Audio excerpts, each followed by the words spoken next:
p.m. Our first matter of business is public comment. We received one written comment, which has been attached to the agenda. We have one voicemail, which I will play. And then there is a sign-up sheet. Oh, right, way in the back. If you are here and would like to make public comment in person, I am going to ask that you put your name and your affiliation with the district so we can make sure our minutes are correct. Okay, so, and then a quick opening statement and we'll get going.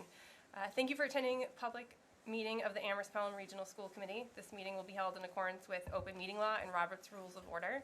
The committee oversees the Amherst-Pelham Regional Public Schools and has the purview in the following areas: employment, compensation, and evaluation of the superintendent, review and approval of a fiscally responsible annual budget, establish the overarching educational goals, and to develop policies as guide for the administrative action and to strive for continual improvement of the educational programming of the district.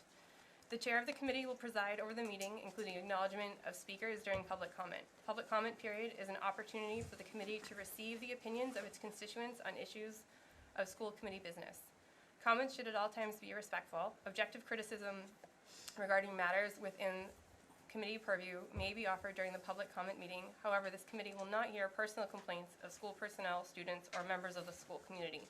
Under most circumstances, administrative channels are the proper means for these grievances. Our students and staff have the right to privacy. The chair of the committee reserves the right to, after a warning, terminate comment which is not protected by the First Amendment. The committee respectfully requests that members of the public wishing to make public comment keep the comments under 3 minutes and to matters within the purview of the committee. In accordance with policy BEDH, we welcome members of the audience to make public comment. Please clearly state your name and affiliation with the district. I'm going to play the first message and then I don't know where the sign-up sheet is, so whoever first there. I got it. I'll get it. Okay, thank you. I got it. Then we can go from there.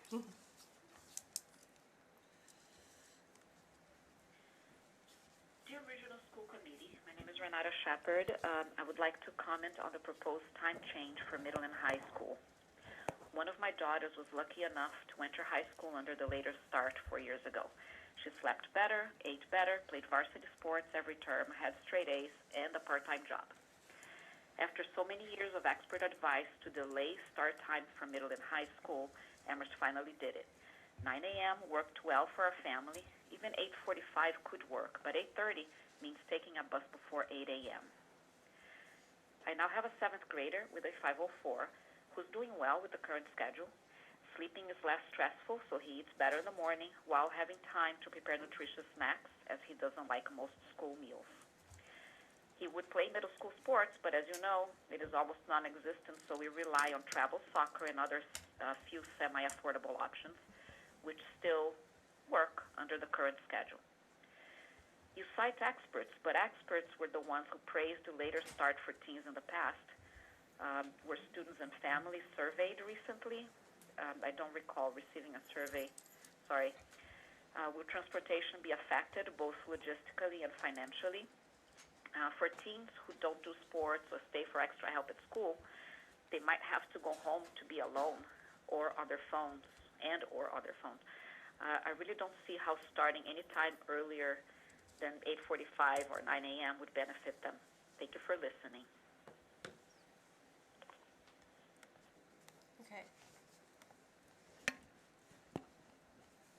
Okay, thank you. L. Vandermark? Thank you. Nobody ever gets that right. Oh, yes. Thank you. Hi, folks. My name is Al Vandermark. I was here I'm from Granby, Mass. And I was here this summer. And I learned of the issue with Delinda Dykes, and I was deeply troubled by what happened. I grew up in a very small town in Alaska. I was the only gay person. Well, I'm the only gay person I was aware of because people didn't come out in the early 1980s in a town of less than 2,000 people. So I know the impact and the value of having allies, or rather the impact and value of being silenced and not knowing when you have allies. I also work at Connecticut State Community College, where we have more than 7,000 employees, 9 different bargaining units, and managing people in that environment is very challenging.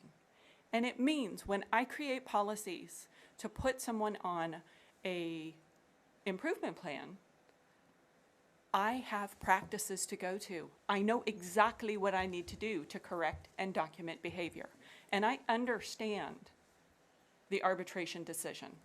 And I am here asking you to take the time to work with your HR managers and counsel who are experts in your contracts. If they don't know your contracts inside and out, the practices and the policies that you create, it's not going to be worth the paper it's written on. Well, the email it's written in. Take the time. Please develop them. Develop the practices, the policies, so that when Delinda Dykes or anyone else harms our children, they can be held accountable. And that decision is not reversed by an arbitration. Thank you for your time. Thank you.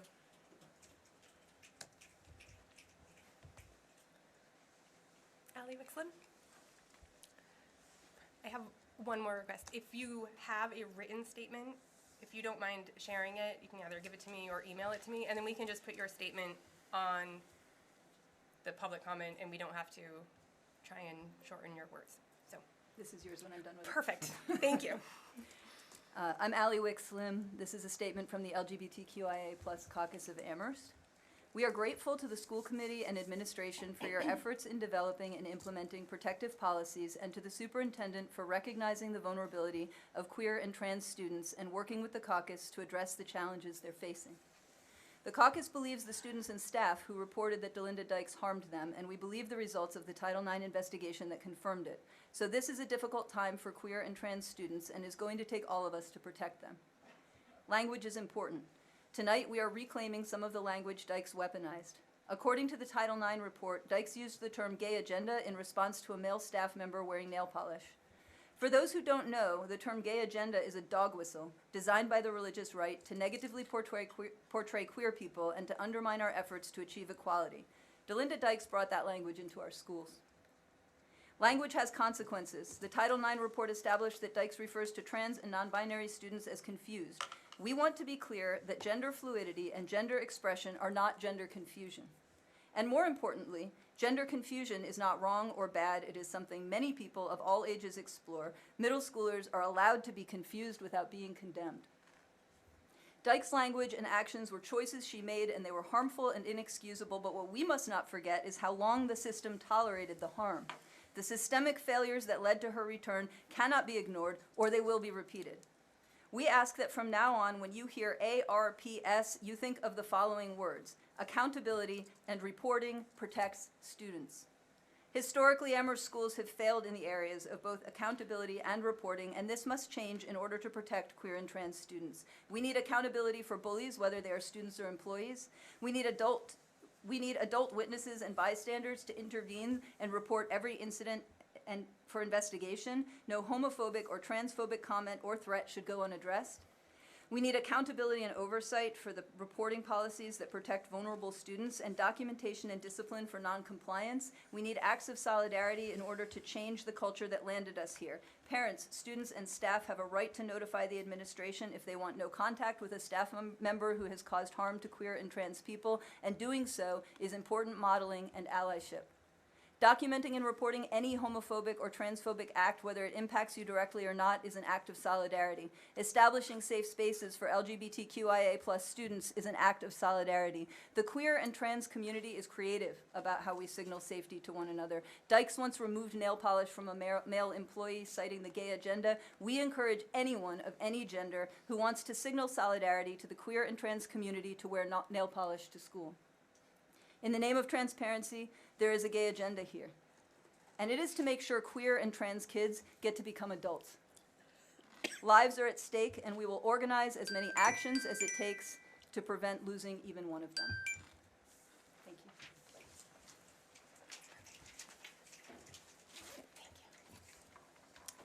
Emily Pfeiffer?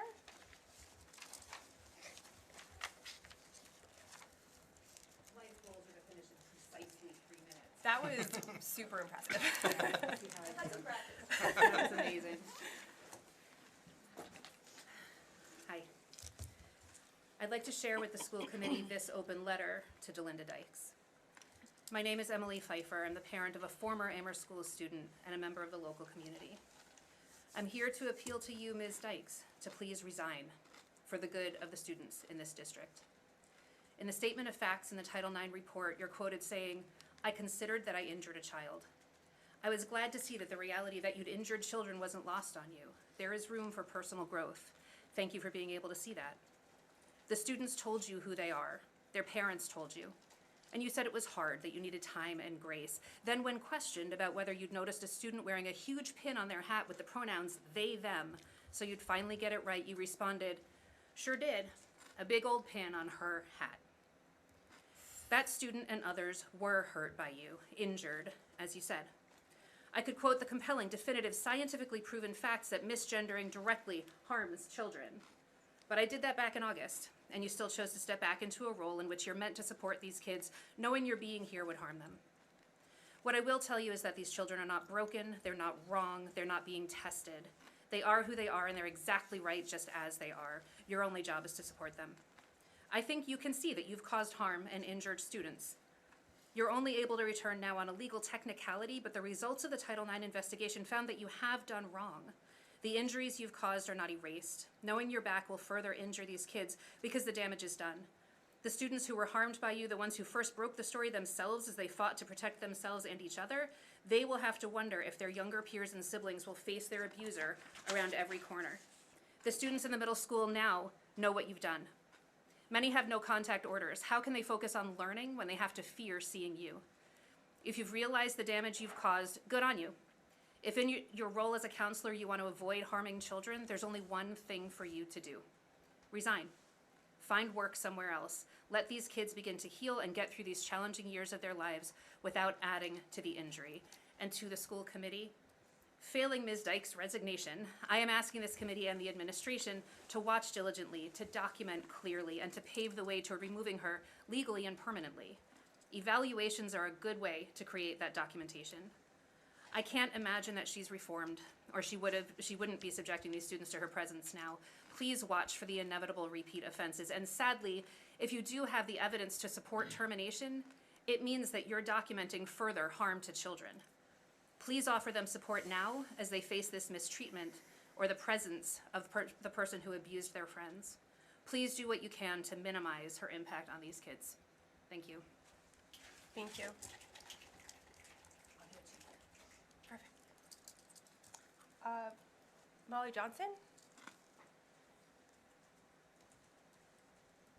Okay.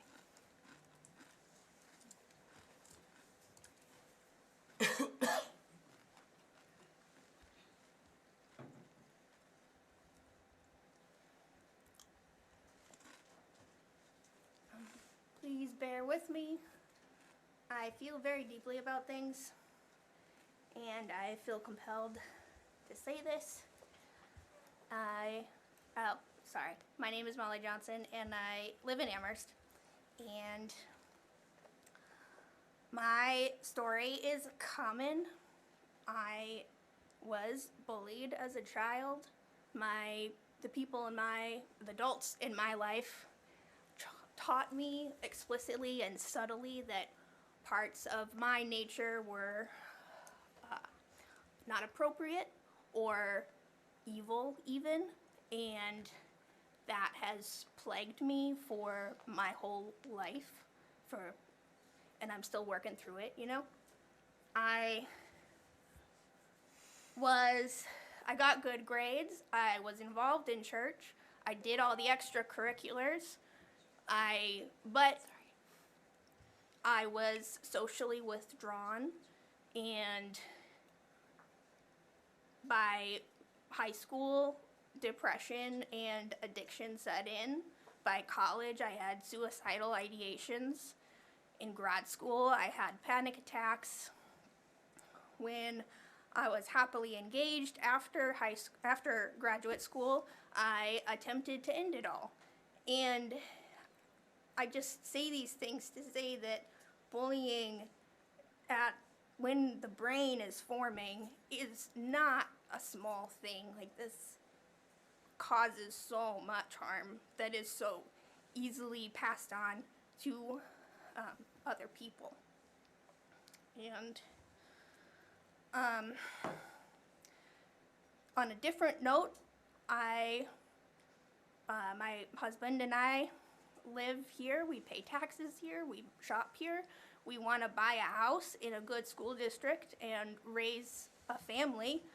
But why would I do that where my future kids could be subjected to the same environment of fear that I had and that has plagued me for so long? Like, I want better for them. And so I, as some of the other speakers said, ask that you take this seriously, that there are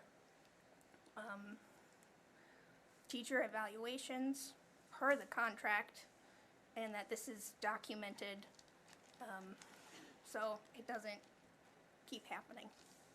Thank you. Thank you. Sarah Morton? Can I get the sign-up sheet? Someone just came in. Oh, yes. Oh, thank you so much.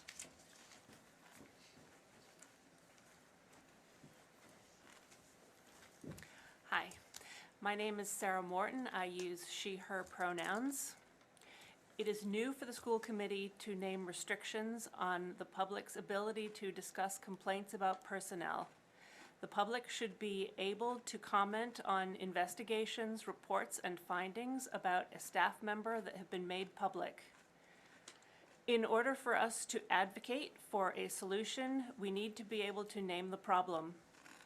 Failure to allow us to do so at a time like this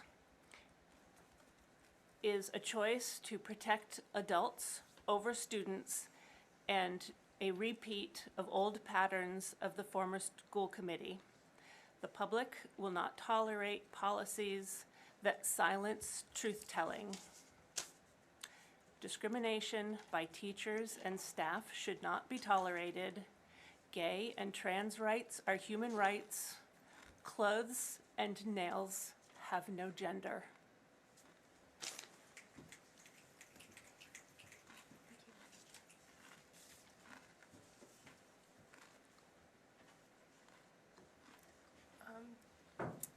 Allie, Allie, could you read who's next? who's next?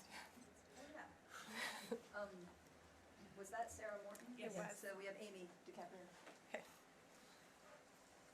And I guess you need this. I would like that, yeah, thanks. I'm not elected to use it. I don't know why. Thank you. Hello, I'm Amy Cronin DiCaprio. I'm part of the Amherst LGBTQIA caucus, and I am also a parent of 2 kids in the Amherst School District. I have a 6th grader at Crocker Farm and a 10th grader at Summit Academy. I am also a public health professional with a background in youth sexual health, harm reduction, and relationship violence prevention. I first sat in this chair over 2.5 years ago, showing up regularly to ask the then school committee and superintendent to see the pending Title IX investigation as a warning and a window into the larger systemic dangers for queer youth in the Amherst Middle School. Allie said earlier that our gay agenda is to make sure that queer and trans kids get to become adults. That's not hyperbole. Queer youth are living through a preventable public health emergency. Almost 40% of LGBTQ youth seriously considered suicide in 2024, and 46% of trans and non-binary youth. 1 in 12 attempted suicide. Nearly half of LGBTQ youth reported bullying last year, and those that did report bullying also reported 3 times higher rates of attempting suicide than those who were not bullied. These statistics are not inevitable. They are driven by isolation, discrimination, and lack of protection. Protection which young people are legally granted in Massachusetts public schools through the state's anti-bullying law and the Massachusetts Student Anti-Discrimination Act. But as we've seen, these protections aren't worth very much without accountability in place. When individuals cause harm, especially when adults cause harm to youth, the systems that fail to hold these individuals accountable are just as much to blame. We all know that this is how we got here. We watched it play out on a national media stage. I am a writer and a storyteller, and I believe that as much as people love a scandal, they love a comeback story even more. But comeback stories don't happen by accident. They happen when people come together, when people choose courage over complacency, and when a whole community sees that everyone is worth fighting for. This comeback story shouldn't be about just survival. It should be about success, the same success that we say we want for every kid in this district. Every LGBTQ student should know that their story matters and that the entire Amherst community is fighting for their future. Thank you.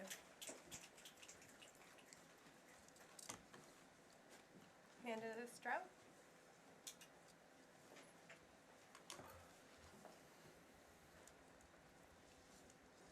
Hello, thank you. My name is Amanda Strout, and I'm here tonight as an Amherst resident and parent. Both of my kids will be in the middle school and the high school next year, and I am here to ensure that my kids and their friends are in places where they feel treasured. Queer and trans kids deserve to feel safe and connected when in school, and anything less than that isn't okay. Thank you. Thank you.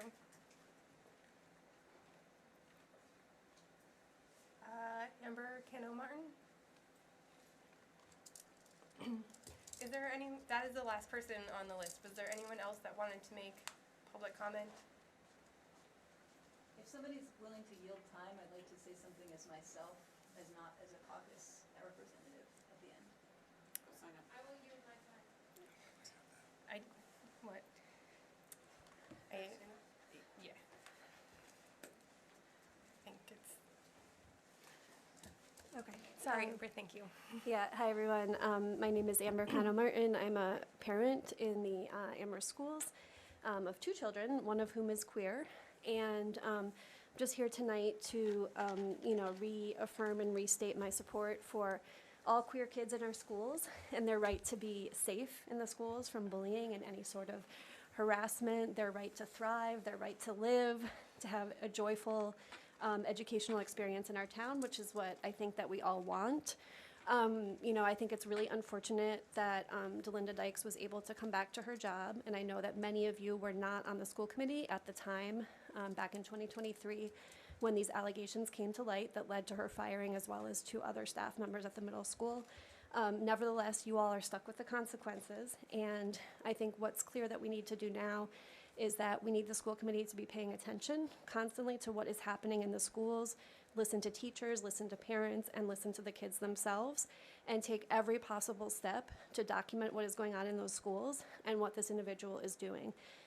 We have to make sure that our orders that we have signed as parents for no contact with this person be respected. And it's come to my attention that in many cases they are not. I understand that needs to be documented, and I would encourage folks, parents, to do so if your child's no contact order is being violated, because we need to document things and we need to do things in the correct manner, as they were not done the first time around, to ensure that this person cannot continue to cause harm to children in our schools who are LGBTQ. Also, I just wanted to add, I was recently elected to town council in District 2.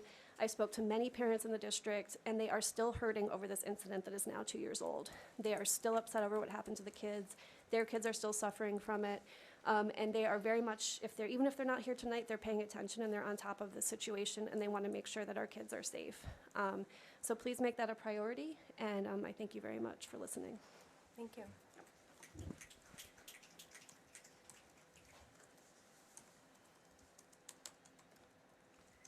Carrie Little? Hi, I'm Terry Little, I'm a community member. I yield my time to Allie Wixlim. This time I'm just Ally, not the caucus. I mentioned this to people in the cafeteria before we came in, and I would be remiss if I didn't mention to all of you that what breaks my heart every time we organize this are the messages I get from the people who can't be here because they are still too harmed, because their kids find it too painful to come into the building, because the parents find it too painful to come into the building, because it aggravates an injury to associate with the district. It's not one family, and it's not two families, and it's not three families. I hear from a lot of people, thank you for doing this. We still can't. It hurts too much. It's just too hard. So another thing we hear regularly is still about kids who hear something. They think the adults around them heard something in school. Nothing gets said, and there's silence. We want that, I want that, to be a fireable offense. If you're sitting there witnessing transphobia, homophobia, and you're letting a child sit in silence and experience that, and you don't address it in the classroom, I want people to recognize that that is not doing their job, that's not educating. So for the kids who can't be here tonight, and the parents who can't be here tonight, and the silence that is left in classrooms where transphobia and homophobia exists, I would like to ride out the last part of my 3 minutes in silence. And I would like us all just to hold space for those people and those experiences together. And if it's uncomfortable, I want you to think about how uncomfortable it is for a 12-year-old who's just heard themselves called a fag or a dyke or a queer or a tranny in their elementary or middle or high school classroom. Let's sit with that together.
We all have a duty to speak for those who can't. You have the power to act for those who can't. We're asking you to use every power available to you to protect these kids every day. Thank you. Okay. Thank you all. That is the end of public comment. Okay. Moving on. Next up was reports from liaisons and subcommittees, which I didn't receive any. Okay. So new courses from the Program of Studies at IRHS. Dr. Z, would you like to kick this one off for us? Sure, I believe that Pause 1 second. We'll give the room a minute. Okay.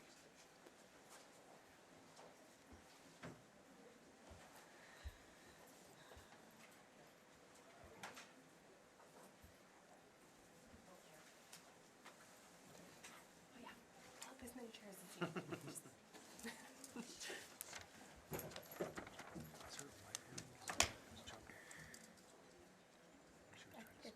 I think it's working now. Okay. All right. Dr. Z. Ready? All right. Oh no. Wait. Hold on. We're having a weird That's what it was weird doing. Sound issue.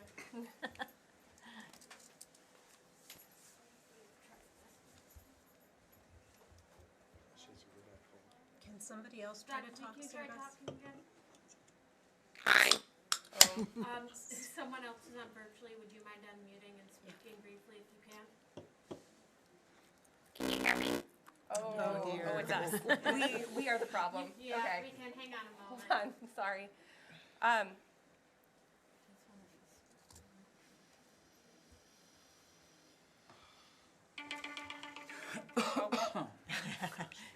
Hi, Dr. Z. Hi. I don't want to hold the meeting. Can we go ahead? Yep. All right. Good evening, everyone. Well, we fixed the audio. Let me turn on my speaker because I can hear you.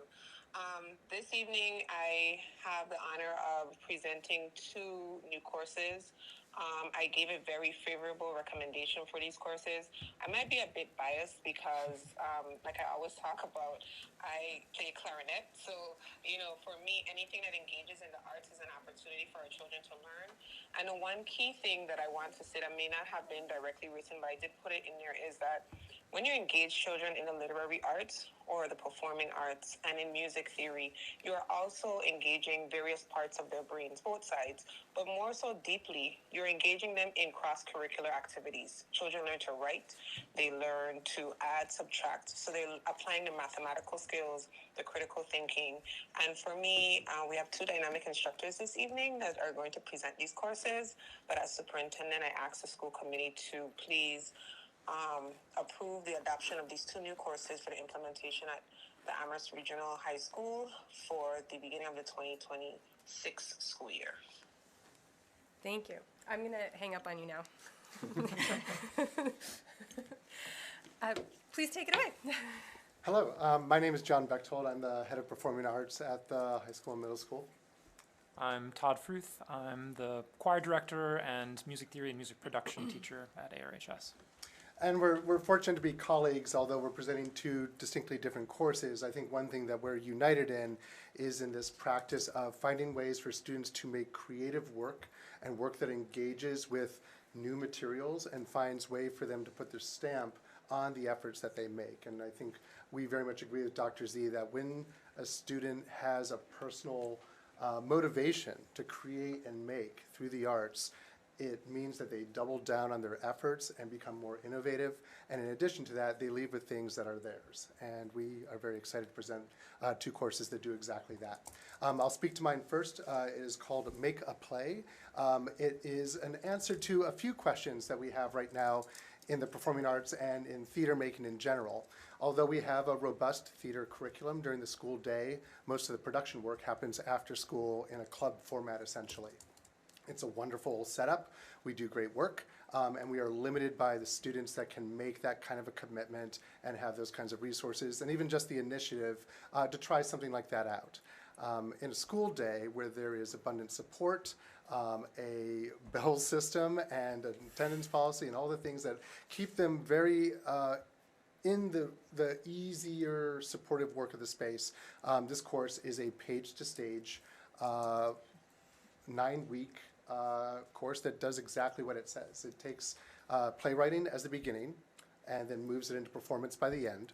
Students all have to write and perform and supporting one another's works, and they all leave with finished, polished products. In addition, this also was inspired not by just that need to have this represented in our curriculum in a more robust way, which it does not currently really exist anywhere else. It also provides this road to the longest running tradition in the high school theater program. We're approaching year 40 of the Student Written Play Festival, which has produced incredible works over many years, and of course many professionals and just devotees over time as well. So I'll hold on that. There is material, of course, in front of you, but hopefully the objectives feel clear enough, and I'll turn to Todd. Thank you. So I would like to propose the class Music Theory 2, which is basically an extension of material that students would learn in currently what's listed as music theory. Since I started teaching here, there was not a lot of interest when I first came in music theory. I think it was kind of perceived as this kind of lofty intellectual thing. But really since COVID in particular, and we're on this new schedule where there's more room for electives, students have really signed up for it in droves, and they're really kind of enjoying some ways that I've reformatted the class to really be speaking to the types of music that they're really engaging with day to day. So this class would, to Dr. Z's point, I love teaching music theory. It is actually, don't tell my choir students or my music production students, it is my favorite class to teach, specifically because students every day are listening, they're creating, they're composing, they're learning chord progressions on the piano. They are, analyzing music that they're looking at, and kind of noticing patterns and scales and chords, and learning how to ultimately appreciate music at a deeper level, understanding how certain certain chords, certain melodies create certain emotional impacts in different genres and styles of music. In 9 weeks, we just can't do that much of it. So I give students a taste, and right now they have nothing else to do after they kind of get the fundamentals under their belt. On 3 occasions now, I've given up my prep period to teach like students who want to do more, who want to maybe take the AP Music Theory test. I'm doing that right now in this semester, and I love doing it, but also I think it just shows there's demand for another class to dig in a bit deeper, to get better at being able to identify chords as they're hearing them, to dictate melodies, to just become stronger musicians. So again, there's material in front of you, but hopefully that's clear. Great. Thank you both. Are there any follow-up questions, comments? Anna? So, first of all, let me just say that I think these are both really amazing course ideas, and I fully support those objectives. My question is financial. Do these courses replace a course? Do they just add another course option for kids? And then does that require more of your time? Is it still built into the time that you already provide to the school? Or how will these 2 new courses be funded, essentially? Both of these courses have some flexibility with how they're scheduled because we teach multiple sections of other courses. So we have some latitude in working with our administration, with Sam and Talib and Mickey, and figuring out what the right allotments are. But it doesn't mean any change in our status. It just changes how we move the pieces around a bit. Excellent. Thanks. Thank you. Sarah? Thanks for bringing these forward. They both sound wonderful. I have some questions about the music theory.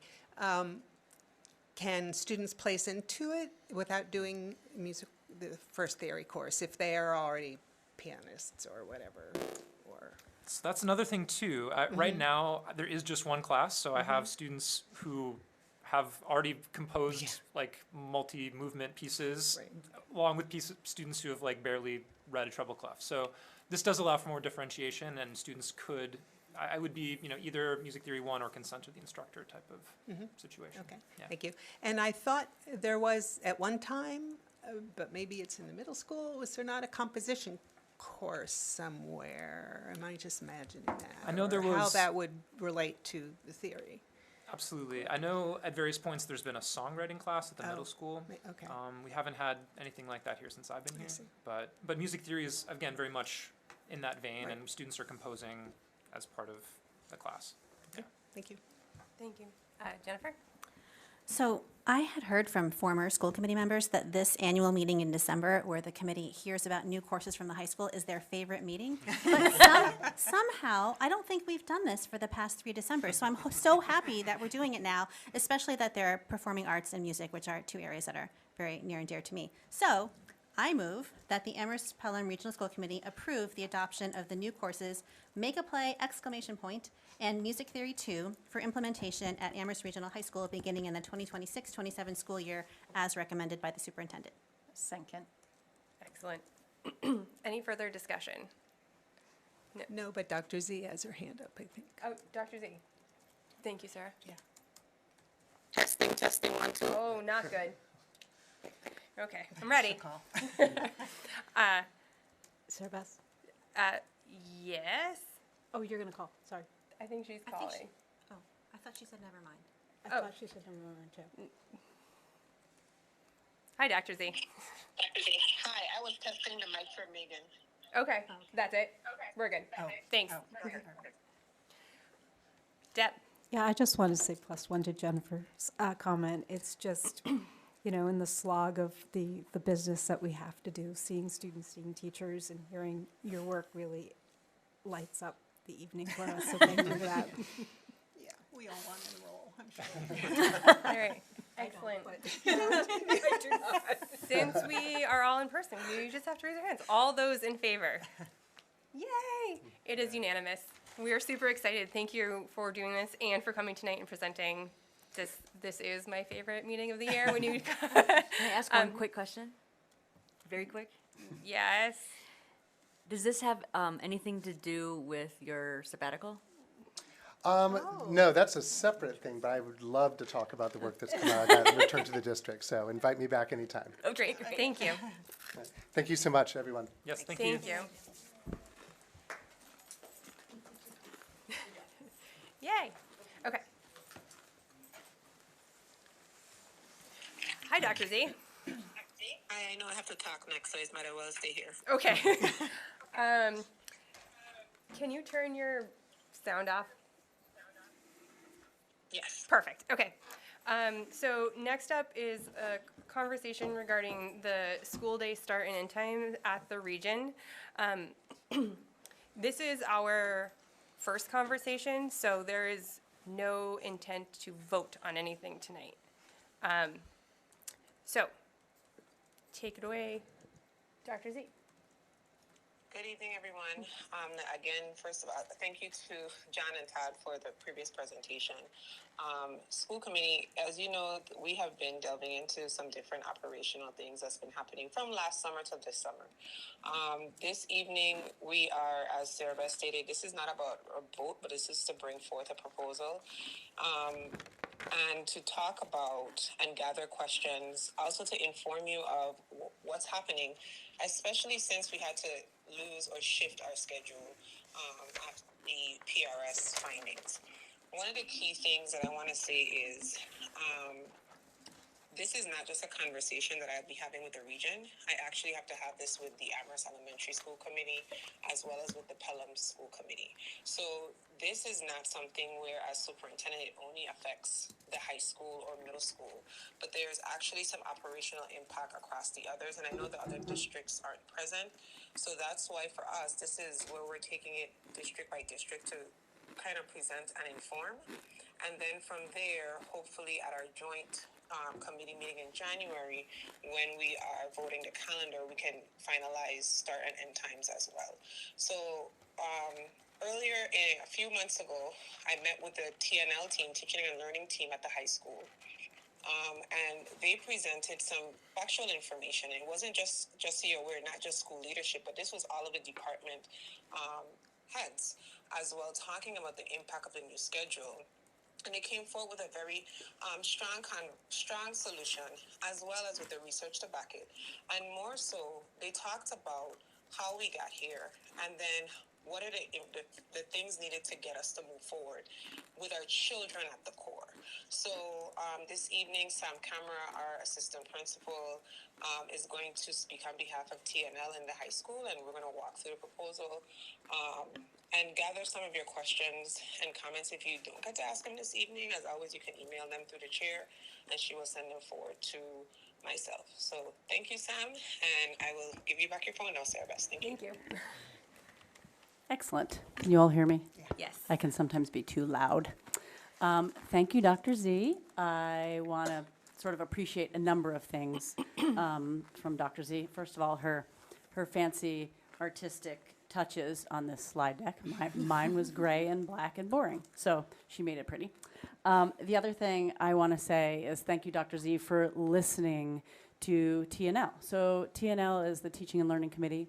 As you just heard, there are 19 members, and they represent the department heads as well as faculty leadership in the building. And so I am Sam Camera, and I am one of the assistant principals. There are two of us. And one of my jobs is to run the Teaching and Learning Committee.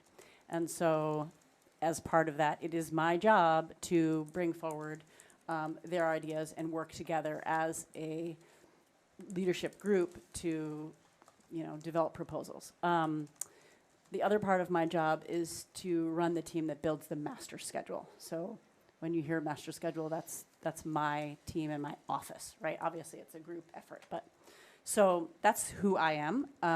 I have been teaching in the social studies department now for 25 years, and I've been doing this job for 5. So I have been very lucky to run TNL, but I want to give you just a little bit of background on how this all emerged. So the origin of the flex block came out of a proposal, again from TNL, to build professional learning groups. We were trying to deal with some challenges that we were having in the building. And in particular, we were trying to solve a number of problems. And out of the professional learning groups, which was ultimately the entire building, the faculty members from the entire building, came up with the flex block to solve some problems that we were having. And so the intent of the flex block, and I need to talk about the intent of the flex block so that when I describe the loss of the flex block, it will make sense. Does that work? Okay. So the intent of the flex block ultimately is a lot of things, but ideally it was to help individual students with their academic needs as well as social emotional needs. And when I say academic needs, I'm talking about extra help. So the flex block was designed to help students that need more than just 1 day a week of extra physics or chemistry or time to practice their instruments. The idea was that they could go as many times as they needed during that week. And so the other option would be to make up tests and quizzes and labs. The flex block also reduced the amount of time that students were missing school for athletics. The flex block also increased sort of social emotional connections and support through co-curricular, extracurricular clubs and things like makerspace. We had really vibrant, excellent co-curricular clubs, which I'll talk about in a minute. In the PRS report, I talked about, the Invent team got a patent. The computer science club built a weather station. The Saga group brought in health advocacy folks. The Anti-Semitism Awareness Project brought in performance for students. I mean, it's just an enormous amount of co-curricular activities that were happening at the end of the school day. It also provided students agency, right? So these are high school students. We want them to make decisions for themselves. We want them to learn, to figure out, okay, I actually really need to go get extra help in algebra, so I'm going to go do that. And it also made space for students to take college classes. So it was solving a lot of problems that we were struggling with when we didn't have students, they didn't have the option to make those choices. And so when the PRS complaint came forward, the complaint was that the flex block did not meet time on learning. The entire Teaching and Learning Committee disagrees with that, right? But that determination was clear, and DESE wanted students to be rostered, which means that they wanted students to return to a teacher that they had during the day that they were already rostered with. So what this looks like is a student has, for instance, right now I'm teaching anthropology. So a student has anthropology on Monday, right? And on Monday, they have an extended A block. And so they have my class during A period, and then they come back to me at the end of the day. And so Tuesday would be their B period, and so forth. And so the challenge with that is, right, so maybe my anthropology students don't need extra help, but they really need to go work on their AP Physics projects, and they don't have that real capacity to do that and agency to make those choices. And so as a result of this, certain departments I think were struggling more than others. I think performing arts, the math and science departments in particular were struggling because kids are really needing extra support. And the time after school, for the most part, just disappeared. And so we were in this complex situation where the Teaching and Learning Committee said, oh my gosh, right? Like, we don't have flex any longer, and we've lost our after-school time. And so might we consider starting school a little bit earlier? Acknowledging the fact that when the original flip happened, it wasn't actually a flip, right? It was the high school starts at 9. and the elementary school started, they didn't flip with us. They didn't move to 7:45. No one is starting a school at 7:45, which I very much feel strongly about. 7:45 is absolutely too early. And so the loss of the flex block, and now we're in this slide deck, really has reduced our after-school time. And it means that's really no longer meeting both the academic and social emotional as well as our community needs. So our after-school time has dropped from 40 minutes back to 10 minutes. And so you can imagine that there's really no capacity for students to get the extra help they need any longer. The counselors are reporting increased stress and reduced academic confidence. Students are not wanting to sign up for honors. They're afraid that they won't be able to get the help that they need. So this is impacting vulnerable learners. The students that are on IEPs and 504s are disproportionately impacted. So the loss of flex block, I'm moving on to the next slide. The loss of flex block, has also made it more complicated because now we are needing to pull students from those extended blocks for interventions when they previously could just get the interventions that they needed during the flex block. So now they're being pulled, so again, like from my anthropology class to get their intervention. Students are also missing instructional time with athletics. And that's been sort of a challenge for us all along. But with the flex block, it was a little bit simpler because, okay, I've got a golf, match on Monday, but I can go to my chemistry teacher on Tuesday, or I could go on Thursday. And so they're making real choices and they have real agency. And the comment that John Bechtold made, which I really appreciate, is about our community, our school community changing. And the afternoon used to be like this really vibrant, wonderful space for students to do things after school. And it is now not that. It is pretty much empty. We had clubs and, arts and robotics and engineering, all of those things, those after-school clubs the enrollment has really declined. There's fewer opportunities for teachers to build relationships, for mentoring younger and older students, and also for sort of student-driven activities and learning. Our library access, this is a kind of a big deal. It was reduced from originally 130 minutes, so we had time before school, and then the time after, all the way down to 25 minutes. So in terms of research, that's problematic for us. And so our hope, our proposal, and the proposal that came from TNL was based on the research that we had done previously. And the research that we had done previously was from the American Pediatric Association, which is don't start school before 8:30. I was part of the flip, and the 9 o'clock made sense for a number of reasons, but in particular, a lot of that was about transportation. And so I think this idea of starting the school day at 8:30 and running till 3 preserves our extended block, right? So the students can still go to anthropology on Monday, but they could also then go to after-school help to get that physics help that they need. They could also, so the school day would run 8:30 to 3. Extra help clubs and activities would run from 3 to 3:40, and then sports would begin at 3:45. We would preserve Wednesdays for faculty meetings. This would mean that we'd run late buses. We're running late buses now. Again, I imagine people have transportation questions, but I will not talk about those right now.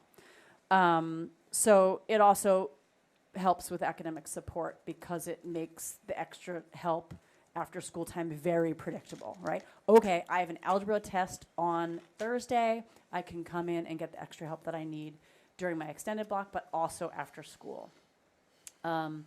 This also supports IEP and 504 extended time, right? So for students that just didn't quite finish that test, right, they can come if they want to. Instead of waiting for their extended block that following week, they could come after school and do it then. It also reduces our need to pull kids from class.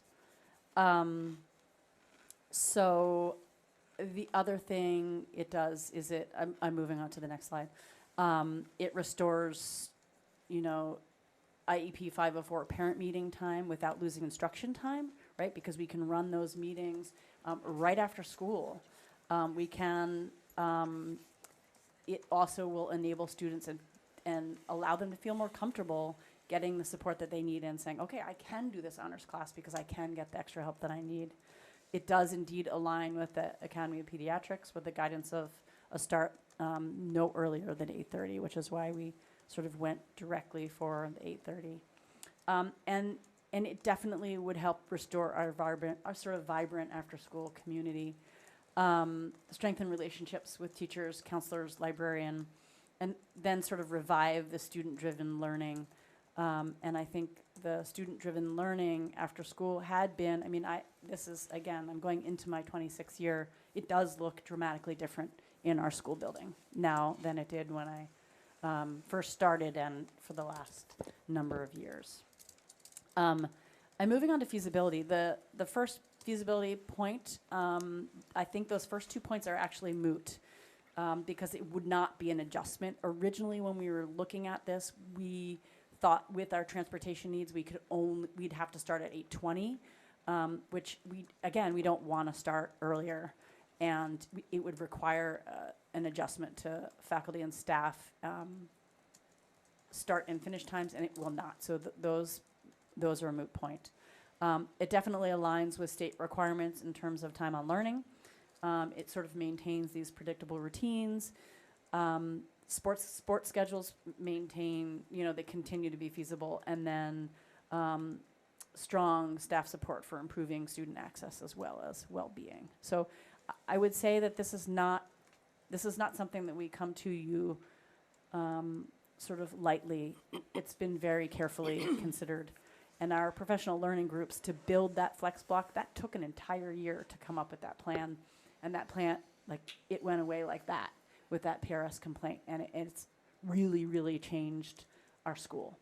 And this idea that students getting a patent or is not time on learning is just beyond me. And, I find that very challenging. And so here we are, a little bit back to square one again, having solved that problem already. So here we are. So I don't know if you want to add anything else, Dr. Z. I know that Talib Sadiq is also here to help answer questions if people have questions for me or for him or for Dr. Z. Great. Thank you, Sam. Not good still, I think, Dr. Z. All right. Right. Yep. Okay, Dr. Z, do you want to call me again? And Megan is gonna go the good old-fashioned route of turn it all off, turn it back on. All right, thank you. Dr. Z. I told Megan to just present from her device because that also would just work and just share us that way. Thank you, Sam, so much for presenting. Point of order, I can't hear. Try now. Can they hear me now? Yes. They should be able to, yeah. Okay. I was saying thank you, Sam, for the presentation and for not only just presenting, but giving the historical context. One of the key things, and I'll quiet down for questions, that I want to point out that I think Sam ran over, but I want to clearly reiterate is her role. Sam says she's been teaching for 25 years and as an assistant principal for 5. She does both roles currently, and it's one of the things that she stands by. It's a part of her passion and purpose. So when she talks about and she answers questions from the perspective of teachers, she's also actively teaching.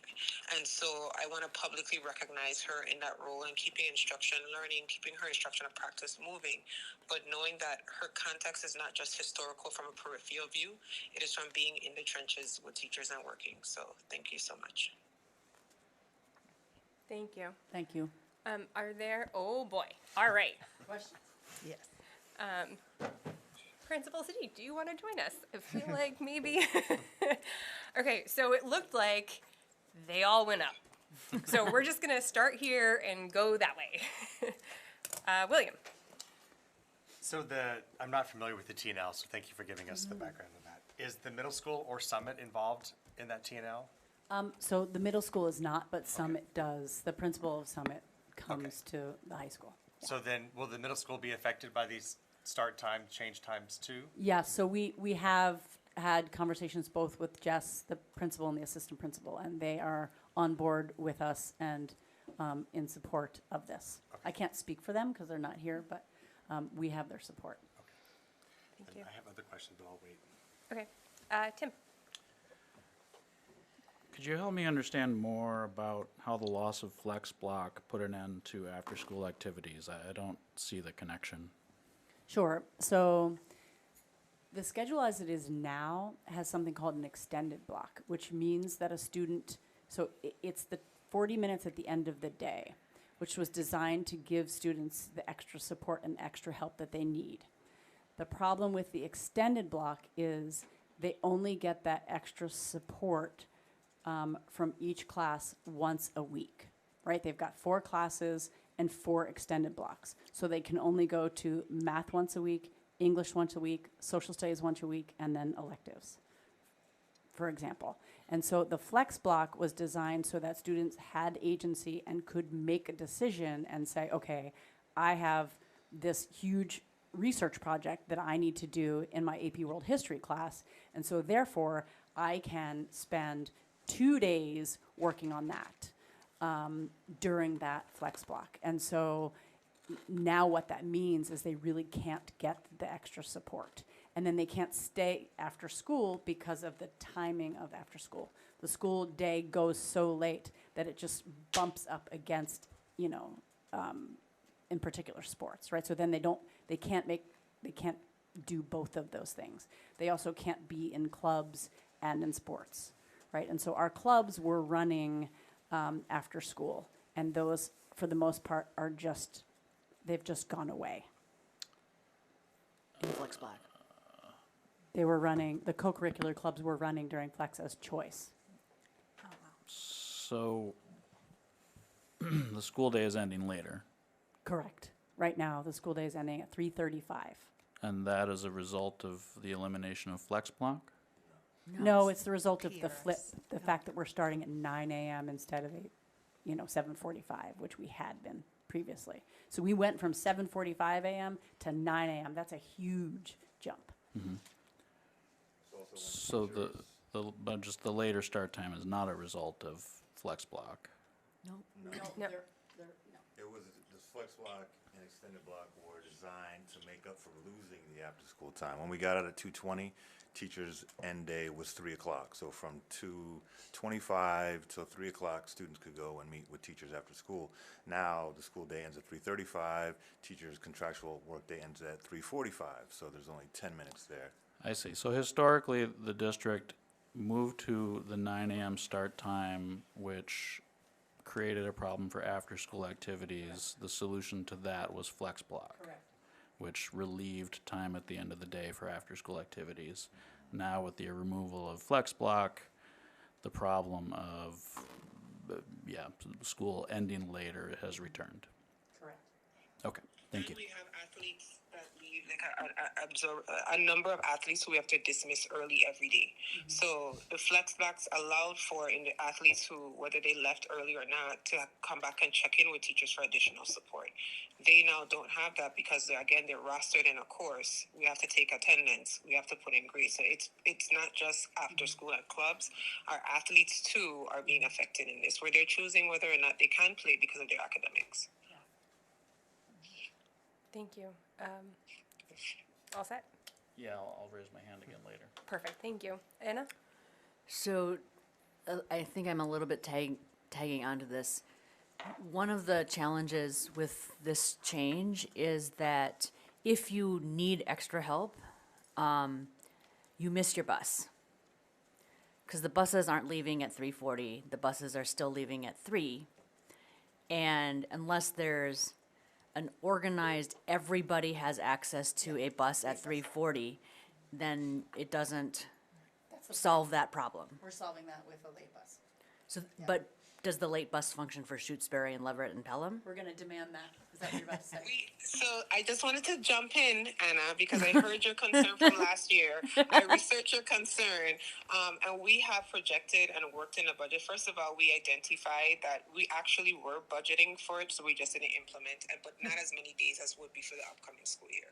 So in our upcoming FY27 budget, we are working with transportation to project out a late bus 3 days a week that will go to our towns of Leverett and Shutesbury to address those inequities. And Pelham.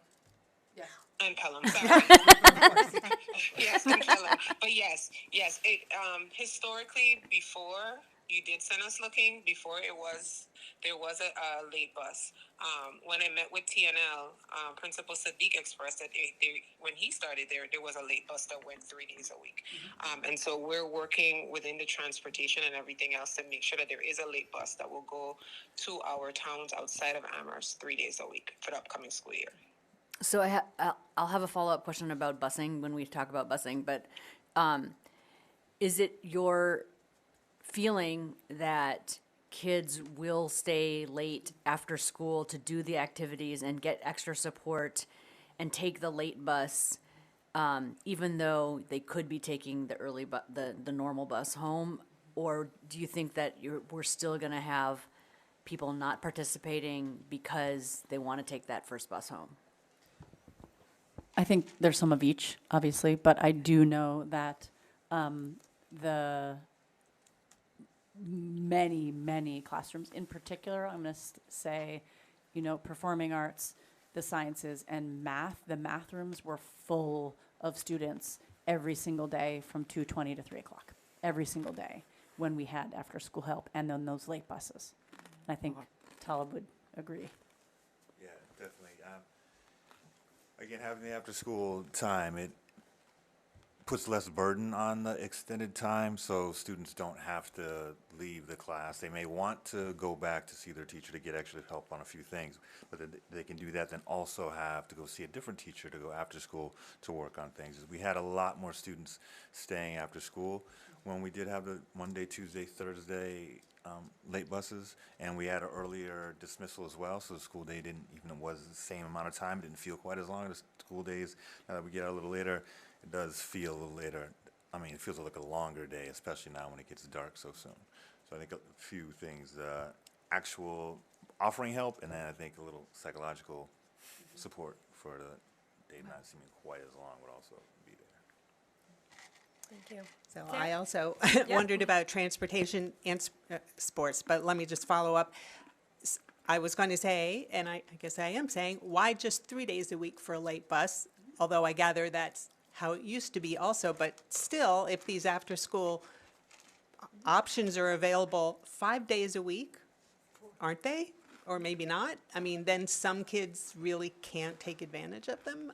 So can somebody tell me why only 3 days for a late bus? Right, so right now, Wednesdays are department meetings and faculty meetings, and also our TNL meetings. So those would happen after school if the start time changed. So those days would be reserved for adult meetings. So there wouldn't be clubs or Right, it'd be Monday, Tuesday, and Thursday would be the days that Okay. club and late buses, we request those to come. Fridays are just more by Fridays. appointments. If students really want to stay, they need to get something done, they need to see their teacher, and then it's going to be challenging though. I mean, Fridays for all of us, people Yeah. work hard in the weekend. Yeah. Looking forward to having a little bit of weekend time. So that's pretty much why it's Okay. Monday, Tuesday, All right, Thursday. thank you. And about the sports, so the athletic start times couldn't slide a little bit, or it's because of other schools' schedules and just when competition happens? So Right, we Dr. do Z have to is work. calling again. Yeah, I was saying yes. It's because the majority of school districts don't have such a late start, and so I believe sports start between 3:45 and 4 p.m. And so by the time they make it to the games or to the areas, like many of times they have to have early dismissal to get their time, especially when it's away games. Yeah. So they have to leave about 45 minutes to an hour before, or get themselves together as a team 45 minutes to an hour before school ends. And this is also why we want to keep extended block, because the athletes will be getting dismissed earlier, even if we go to a earlier state start time. there's going to be some athletes, some of the competitions are far away, especially now in the winter sports with the skiing. So they would still be missing mainly extended block as opposed to an academic class. Thank you. Deb, was your hand up as part of that? Okay. So I'm a big fan of flex block, and I would catch a lot of grief at home if I weren't. And in fact, I have already with the loss of flex block. So I thank you for presenting a problem or a solution to a problem that developed. That said, well, I have one more thing. Before my question, I had the good fortune of being in a science class to observe a science teacher during flex, and a student came in and they said, I only have 15 minutes. And the teacher said, that's okay, 15 minutes is a lot of time. They sat together, it was less than 15 minutes. Afterwards, the teacher said to the student, see, didn't we get a lot done? And the student said yes. So that half an hour was just really important to that student that day, and that was just a little tiny experience that has nothing to do with my kid, so. Yay. But I do have two questions. One is when flex works, it really works well. And when it doesn't, you have kids wandering around the building. So I know that you had a mechanism for working on that at some point. Could you remind us of what that is? So we're not talking about getting flex back. So right, so Desi has said it's not time on learning. Right, you're right. And so what we're trying to do is get that vibrant right after school time, which would function as flex, right? So the invent team and ASAP, which like ASAP is not even meeting right now. I mean, these clubs just aren't meeting. So we would have clubs, they would return. Right. Now that would be truly amazing, but that's. Yeah, no, that's sorry. like pie in the sky. I mapped it into that, and it's not, and maybe it doesn't solve my problem. Can you give us some insight into why the start time was 9 o'clock in the first place instead of 8:30? I mean, I know you didn't have a crystal ball at the time, but, oh, she's got it. It was later start time when COVID hit. Yeah. And then it just stayed with that. Just picked up. Yeah, I did some research. I looked into board docs to see what I could find, and I saw where there was actually the discussion about the flip model by the school committees previously, where the discussion was that the elementary school would have gone earlier. And then going back and just speaking with the team and hearing conversations, it seemed to have smoothly transitioned in during COVID when everyone was like kind of virtual, and then it stayed. And so, you know, we're in a precarious position right now where we're looking at various data points, and we've lost the one block that actually allowed us to meet the various interests and needs of our students. And so that's where we're back here now, taking into consideration what the recommendations are for the start, and at least adjusting it within a time frame that still meets the recommendations of the American Pediatric Association, but will allow us to operate or in a way that we can focus in on our students' needs. Thank you. I think there was also a big transportation piece that came with what time everybody was starting, from what I remember those conversations being like. Right. And especially since the elementary never transitioned to the earlier time, that's how they stayed within their time frame, which impacted the time for the high schools. They went a tiny bit earlier? They went earlier, but not 7:45 earlier. No. Yep. Bridget. Yeah, so I also had a student who adored the flex block, but every once in a while I'd be driving across campus and see him also driving across campus. So I love the idea of flex block after school, because parents are counting on kids being in school during school too, you know, but also the clubs, the experiences, the engineering, all the activities during that time were great. So it seems like a win-win. I want to say I came into this meeting being like, well, we're revisiting all that. There was so much discussion about the science and you know, the biorhythms of teenagers, et cetera. So I was a skeptic, but you definitely sold me. I have one remaining question that I don't think you folks would answer, but like, how will it affect the middle school? One thing that we hear a lot from the middle schoolers is that there's not much for middle schoolers to do after school. And so if you move earlier with middle school, then parents, especially at that age, are counting on their kids being positively engaged. And so that's a piece of the puzzle I'd like to see factored in. So I would say from my limited conversation, Bridget, to join in terms of the middle school, one of the reasons why this year they shifted in terms of the implementation of clubs, in terms of how clubs are implemented, was because of that access to transportation, especially for students after school, to our three additional towns outside of Amherst. And so what they started to see was students were able to stay and participate in the clubs, or even some of the other programs, because there was lack of transportation.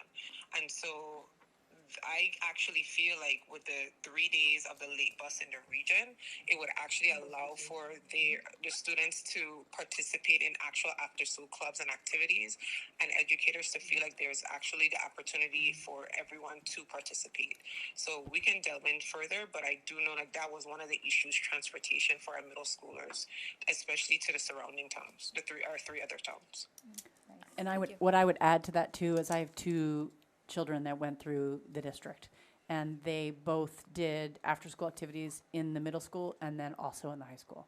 So there was a maker space in the middle school. So I think it's 100% possible that would change. Yeah. Thank you. I know Vela happens after school at the middle school, and I would imagine that with the additional late buses that they would increase the after-school opportunities for the middle school folks as well. And I'd love to figure out a way, and we try to do things like now the morning movement, and there's pieces of it that has a mentoring aspect of it, so I would love to have some sort of mentoring component, to have some of the middle schoolers even come to the high school to join some of the clubs. I mean, I think we could be really creative in trying to offer more opportunities to connect the middle school and high schoolers and have them be doing something productive after school as well. Thank you. Jennifer. So teacher work days end at 3:45 currently, and that wouldn't change with the new. So that sounds to me like teacher work days would increase by 30 minutes per day. 3:15 to 3:40, or But 8:15 to 3:45. That's what it is now, and that's what it would stay at. Teacher work days now is 8:15 to 3:45, so they're in at 8:15. Correct. And they have 45 minutes. They're doing meetings in the morning instead of the afternoon. And so meetings, collaboration, and then prep time in the morning. And so So that sounds like they're going to be losing that if they're going to be starting at 8:30. If they're going to arrive to school at 8:15. If their workday starts at 8:15, but school starts at 8:30, they're only going to have 15 minutes as opposed to the 45 minutes they have now. looks like Dr. Z is ready to say something. I was going to say that, am I echoing something? You are. I think the computer's working now. The computer's working. All right, bye. Is this better? Yeah. Yay. Now I don't know if I can hear you. Megan, unmute your computer, please, so I can hear. Talk. Yes. Yes. Oh, there's an echo. So the Is it you, Sarah Bass? No, I don't have anything on. No. Is it this one? So the mics are somehow coming through the house speakers. So if both our microphones, so This is gonna get, if Dr. Z's on your phone, Dr. Z Dr. Z can is talk, not- you can't talk at the same time. Which is, when we talk about the breakdown in time, and Sam and Not my Tyler, phone. correct me if I'm wrong. Teachers right now report at 8:15 in the morning, but there's about a 40-minute lull where they kind of have a 40 to 45-minute lull before the start of the school day, where they have that time to kind of plan to meet with students who come early to do different things. What we are proposing is that we would shift the 30 minutes of that time to the end, or 30 or 40 minutes of that time to the end of the day, and they would still have their 15-minute arrival time. So it's not that they're getting an extended time, we're actually just shifting that portion of that earlier time in the morning to the afternoon, which is why we wouldn't really be adjusting your day. And I can't hear if anyone else is, so I'll hand it over to Sam and tell them to move forward. Yeah, so I think that the teachers that have students with them every single day Oh, boy. Echo. Echo.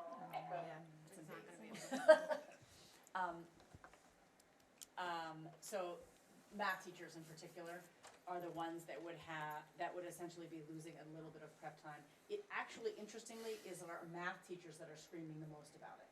So, because they really are feeling like they're not able to serve students in the way that they really want to be serving. They want to give them extra help. And so they're begging for kids to come in the morning to get the extra help.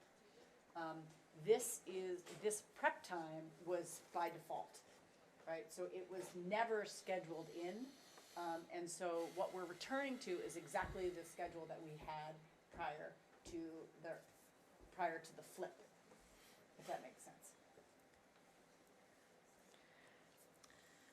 Follow up? Ye- You look Yes, it makes sense. I mean, I realize we're not voting on this tonight, but I would want to hear from teachers and from the APEA about whether they think they would be giving up anything important that they wouldn't be in the morning, that they wouldn't be able to do in the afternoon. Because you're saying in the after school period, they're going to be seeing students that they aren't able to see now. So it's not like we're just shifting their morning stuff to the afternoon, because there's going to be new stuff hopefully happening in the afternoon. So that's a concern that I just would want to hear from teachers about.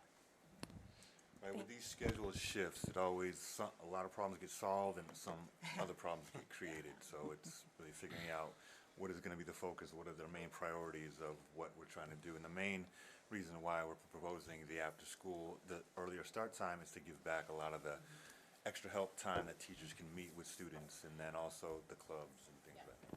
Well, and their contract says that they need an 80-minute prep period, and they have that. So during the school day. And so this is just additional time that happened technically they're supposed to be really collaborating first thing in the morning. And so, I can't attest, I know the departments that I work with are, but I can't attest that all teachers are doing that. And so they still get an 80-minute prep period, which is what is in their contract. Oh, boy. Okay. So I think I'm going to be the last to speak, and then there are a few people that have put their hands up since then, and they can have quick comments, but we need to move on. Okay, so I first want to say thank you. This is clearly a very well thought out presentation, and having the history of of all of the iterations of what this has looked like has been super helpful. So I talked to my own students today when I knew we were going to have this conversation, and one of them said it's really hard to focus in your last class when you can see the sun setting. It's late. Those periods are really hard. They're really late, and they're really, so I like the idea of moving up a little bit. I think that would be really beneficial for a lot of kids. I love that, both my kids are athletes, and so having time in the day when they're not leaving early for an event, right, but their regular day where they have practice, now there's no time to I need to pick up a sheet of paper from my one class. They don't have time between their class and when they're supposed to be on the field or wherever ready for practice. So having this time built in, especially for our student athletes to have check-ins, additional help, whatever that looks like, I think we have a lot of really talented athletes, and I think this helps honor that, and really smart kids, right? This is great. I also I love that the library time has been increased. I don't even know what the math is to make that happen so many times.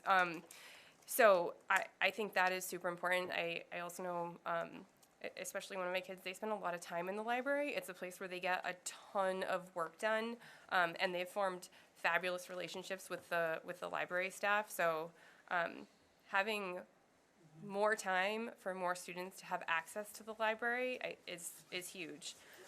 So I like this. Okay, so then I have Tim, William, and Sarah for quick follow-up comments, and then we're going to take a short recess to try and work out our technical difficulties. Tim. Thank you. It's really helpful to see the presentation. It's really helpful to see this outlined. I'm not familiar with the background, so I am concerned that we are on thin ice with the science. So I'll explain what I mean by that. I am also concerned that we are going to get rid of something really precious and create a whole set of problems in order to solve a different set of problems. And I'm not convinced that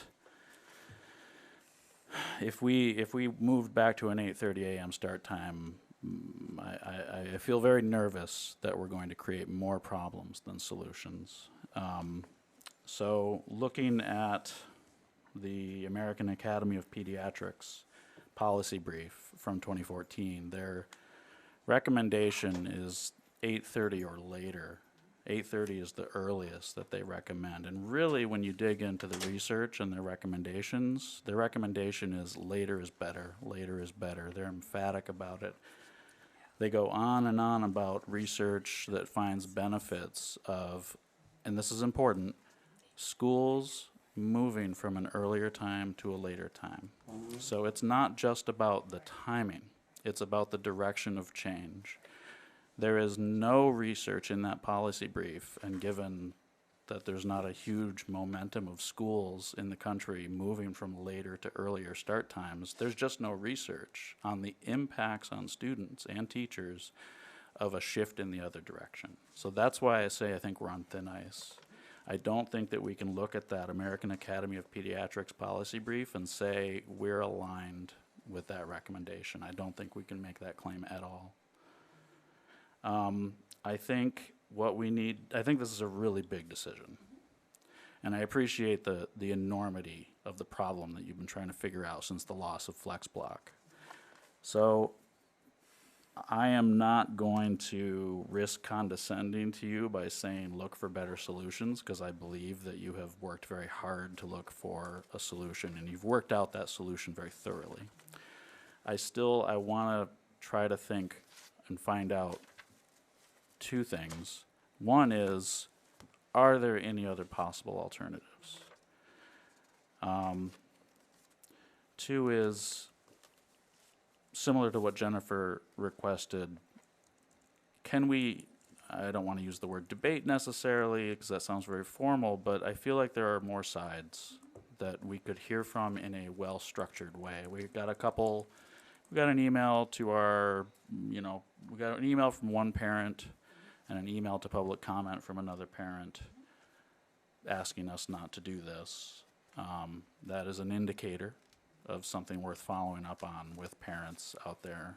If we can find some structured way of hearing from the parents in a way that we can feel confident is reaching the full breadth of parents and finding out how they would feel about this change, that will help with this decision a lot.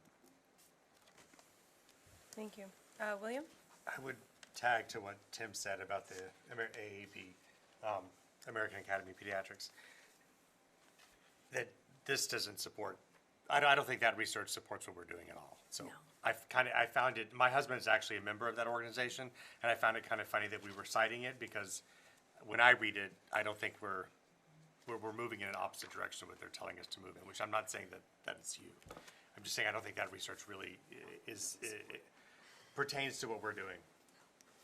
I would also want to really reach out to the students.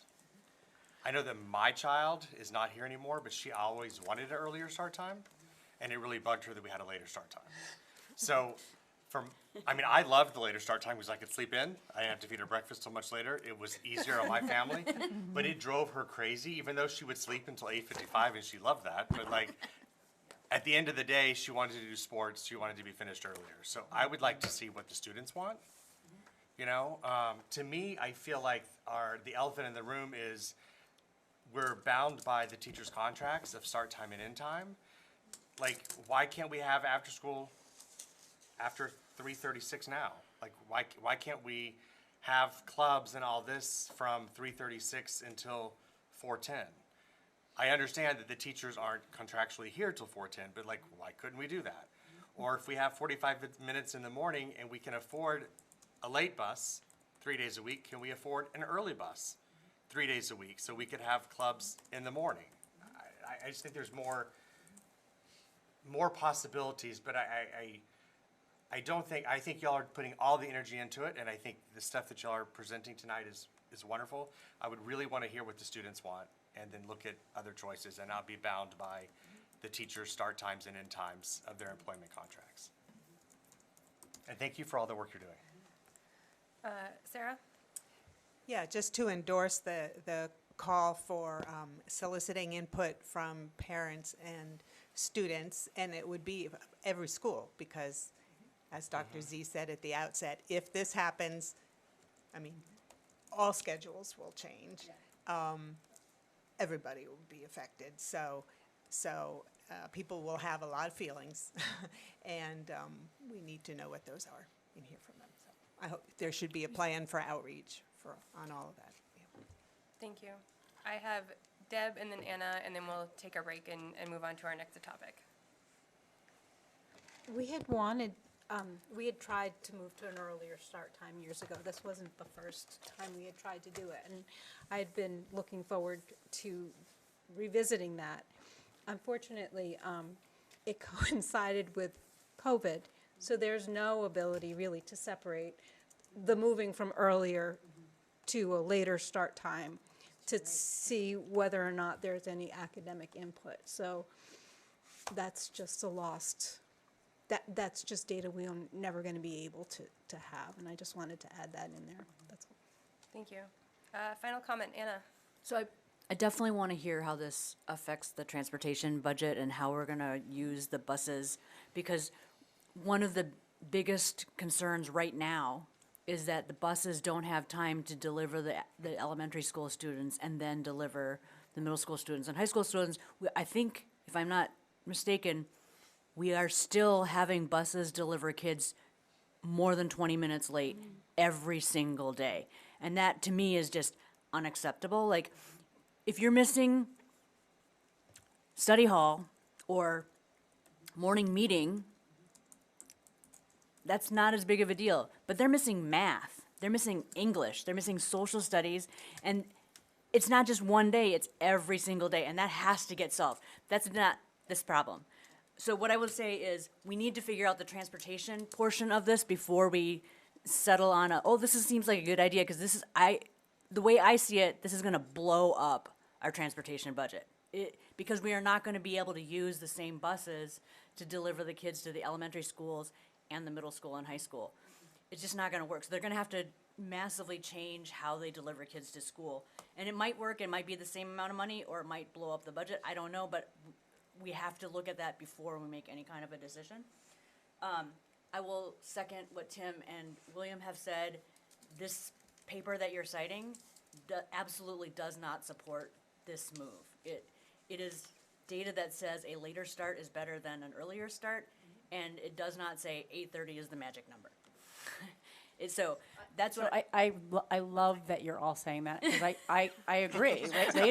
Later is better. However, our point is that we're not trying to go earlier than the recommended earliest time. I think 9 a.m. was just too late for us to have any reasonable after school anything. I think that's I understand the that challenge. portion, absolutely, but I would say that using this paper to support the move is not the best science to support that.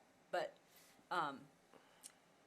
the other thing that I would say is I absolutely want to hear from the middle school, because their voice is not being heard here, and they are just as affected by this schedule change.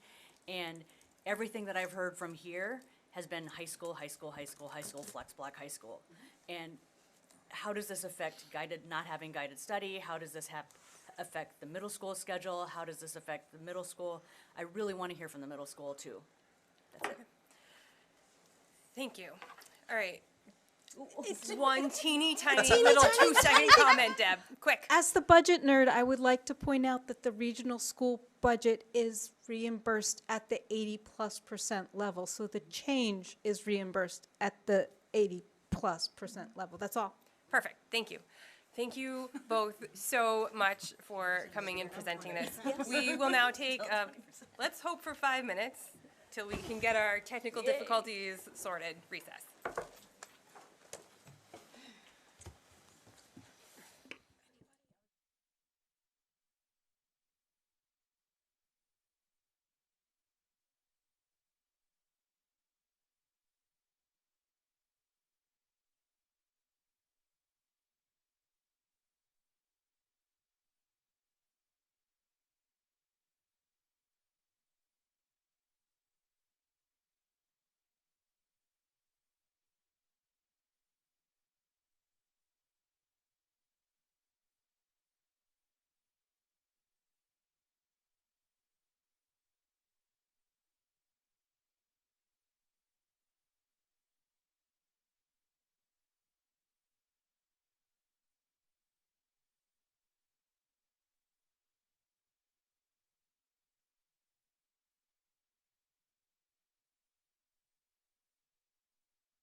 personally, or you're allowed? Okay, so Dr. Z, for what, can you present from your screen for our next items? Point of Because Do we need to reconvene? I'm still trying to test. Oh. So we do, yes, Okay, but we do, but we don't. we're yet. not, we're still in the, Yeah. is it really working yet phase. Got it. Okay, let me switch devices. I can present it for you next to Yeah, and next to the Or- bathroom on the right. Can I Right present outside. from Yeah. here? Up the stairs. Yeah, it just might be hard to have them on, but yeah. Or,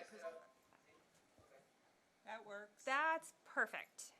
Okay, awesome. Or, one more second. Oh, so we're not doing IKFE? I think she was just testing. Just, there's just a test. We're still in test mode. We are, That's the executive summary. It is IKFE.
guess we was can't thinking talk about you then. Amherst Media, not Dr. Z. Oh, okay. Okay, so here's what we're gonna do, because we all wanna go home. And we have been super technical for a half hour now. We are in public, our people can come. There is a video that shows this portion of it. It doesn't really catch anything that's up here. However, all the documents that are presented are part of this. And we're just gonna go from there and continue our meeting. We trust you. Okay, so it is 8:33.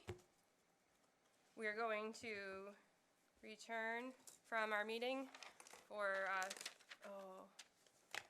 gonna assume we're good in there. Okay. Our next conversation for this evening is policy IKFE, competency determination, for our second read and vote. Dr. Z, or is Tanya? No, not the Tanya show tonight. Okay. It's not, but I think that we're good from the first presentation, and we're getting a lot of questions, and I would actually have to hand this over to the policy subcommittee, because I think this is now the second vote. Perfect. Second reading. Thank you. Yeah, and there was no changes made from the last time. So I guess we have a motion to accept. I move to accept the policy as presented. Second, Deb. That was Anna and then Deb. Yes. Is there any further discussion? Excellent. All those in favor, say aye and raise your hand. Excellent. All those opposed? Oh. You're good. You're still yay. All right. It is unanimous. Thank you. Dr. Z. I would like to ask, if possible, while Shannon switches the screen, if it would be okay to shift around, because I think the sabbatical request will go a lot quicker than the draft budget, and I think the draft budget would take a little bit longer. So I just wanted to know if we could get to that, if any school committee members were willing to rearrange, or we just want to continue short our order. Is there any reason to not honor Dr. Z's request to? Perfect. I did want to say thank you to Tanya and the policy subcommittee for working through this so quickly and efficiently. Okay. It was Tanya. Go Team Tanya. All the gratitude goes to Tanya. Okay, so we are going to switch around a bit. We are going to have the conversation regarding a sabbatical request next. Dr. Z has attached a memo for us to read.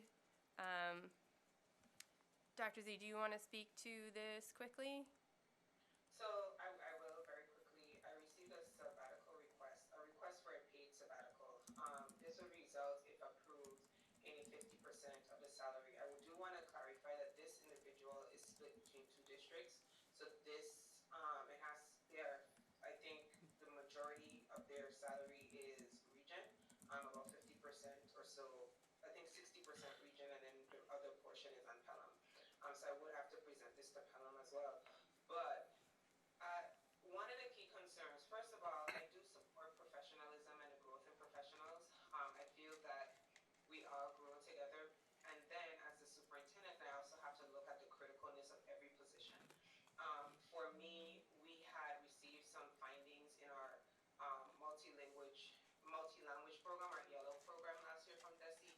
And we are going through a corrective action plan right now.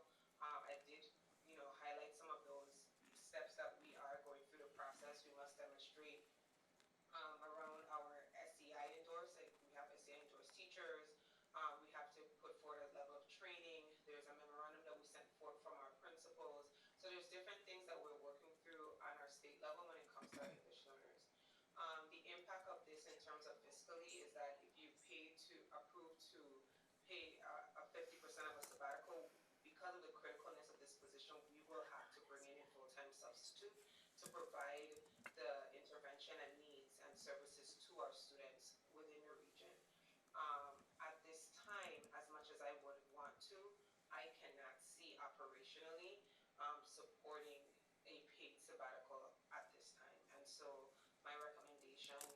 to the school committee would be to not approve a paid sabbatical.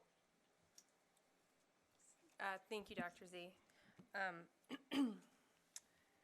Are there any clarifying questions? Tim? I move that the committee accept the superintendent's recommendation and deny the sabbatical request for the 2026-2027 academic year.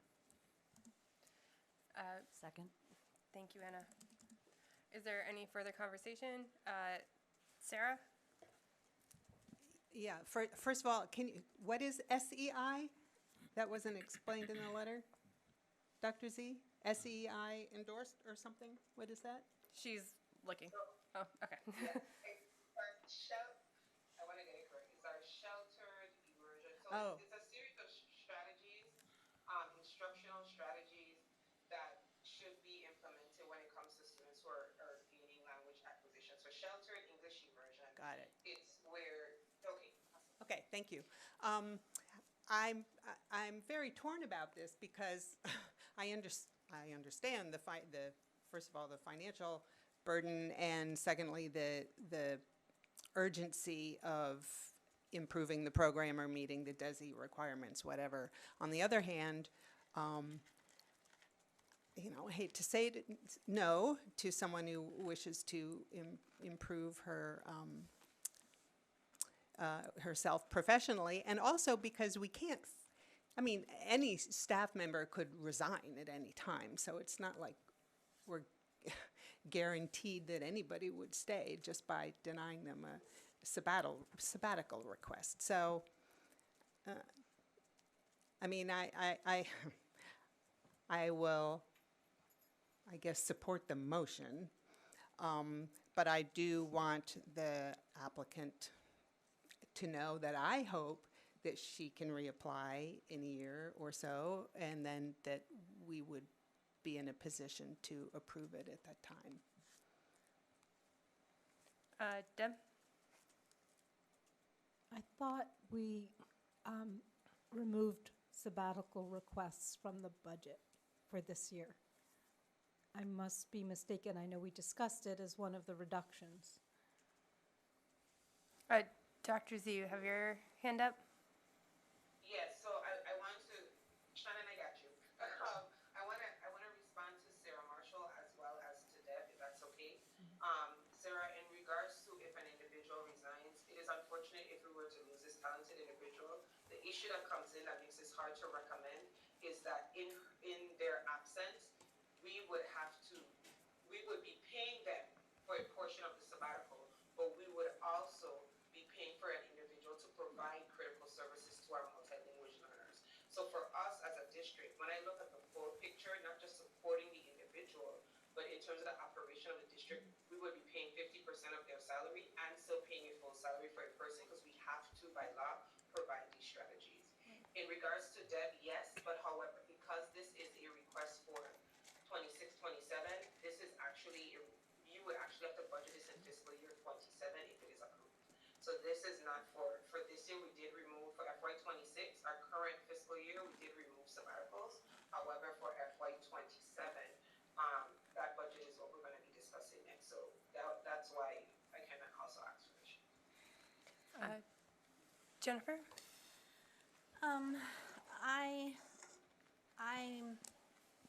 I'm sad that it's being suggested that we deny this request, because a sabbatical is part of, I believe, part of the APEA contract, and I don't even think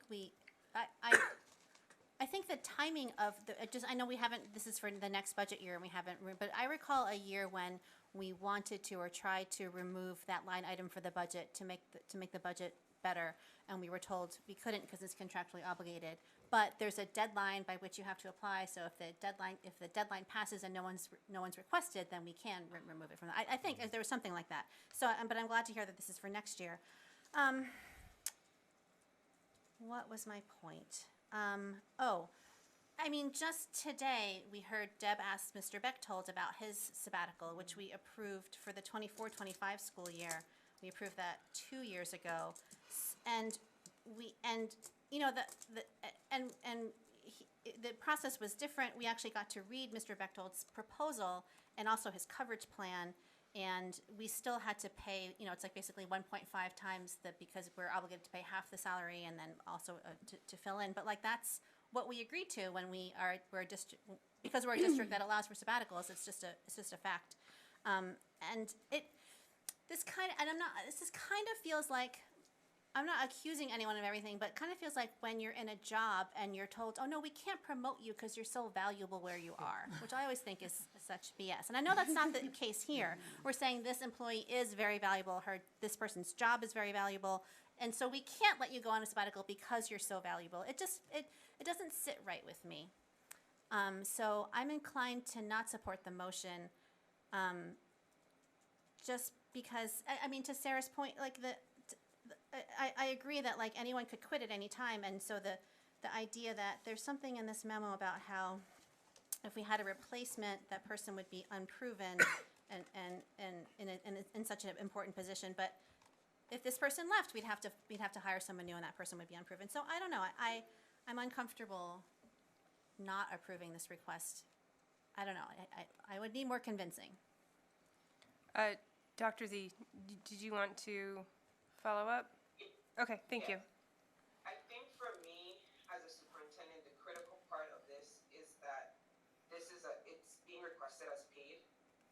I think when I balance the value that this individual would bring, in terms of learning and everything else, and then in terms of the impact, it comes down to me to also making sure that we are able to operate in an effective manner. And for me, what ends up happening is I would be paying a person to leave and grow, which in 24, we probably were in that position to do that at that time, because again, this individual did meet the deadline, they submitted their request before October 30th, like all of the things that are outlined, and that's why we're now in this position to have the conversations before the final development of the budget. I also, as a superintendent, have to look at the full operational picture and the impact of the day-to-day instruction and where we currently are and what that would impact, especially when it comes to our students and their learning. Where would that place us? And so that's why this was not an easy decision. Like I said, I had the request on October, we put it on the agenda. It's here for us to discuss. And I clearly said I would support anyone's professional growth. I also have to think about our 43 7th and 8th grade multilingual learners and what I will have to do for it and what is that programmatic impact. And so for me, if this was an unpaid sabbatical request, I may have just, again, moved forward and said, hey, you're asking for a leave of absence to do what you need to do. The part that comes in here is the budgetary impact. And then in terms of replacing and moving forward with what we already have currently moving and adjusting our findings and adjusting the learning of our students. So I hear you, Jennifer, and I just wanted to reiterate that. Thank you. William? I'm feeling similar to Jennifer, but I would ask, can we say that we're not doing sabbaticals for 26, 27? We don't have the ability to say that. Like, if someone else comes in that is not an ELL teacher, but say they're a different type of teacher, could we then approve their sabbatical, or is this the only one we're going to hear for the next school year? And then I guess the other part is, can we just not, if we said for 26 we weren't doing sabbaticals, can we not say today that we're not doing sabbaticals for 26, 27? So the deadline for the next school year, FY27, has already passed. Okay. So this would be the only one that would come before us. There were more pieces to your question. So I guess, how are we able to say we weren't going to do sabbaticals for the last budget cycle and we can't do that this time? We didn't receive any by the deadline. So if we receive requests, we have to deny them or accept them. No, you're right. You have to deny or accept them. And if we don't receive any requests, we can say, oh, we're not doing it for budgetary reasons. Well, you can. No, nobody. You can just not budget for it in your upcoming fiscal year. But we cannot do a blanket saying that we're not budgeting for anything if we have requests. We have to deny or accept them. So for me, I have a suggested motion based on what I'm presenting. If there is a motion that the committee feels would better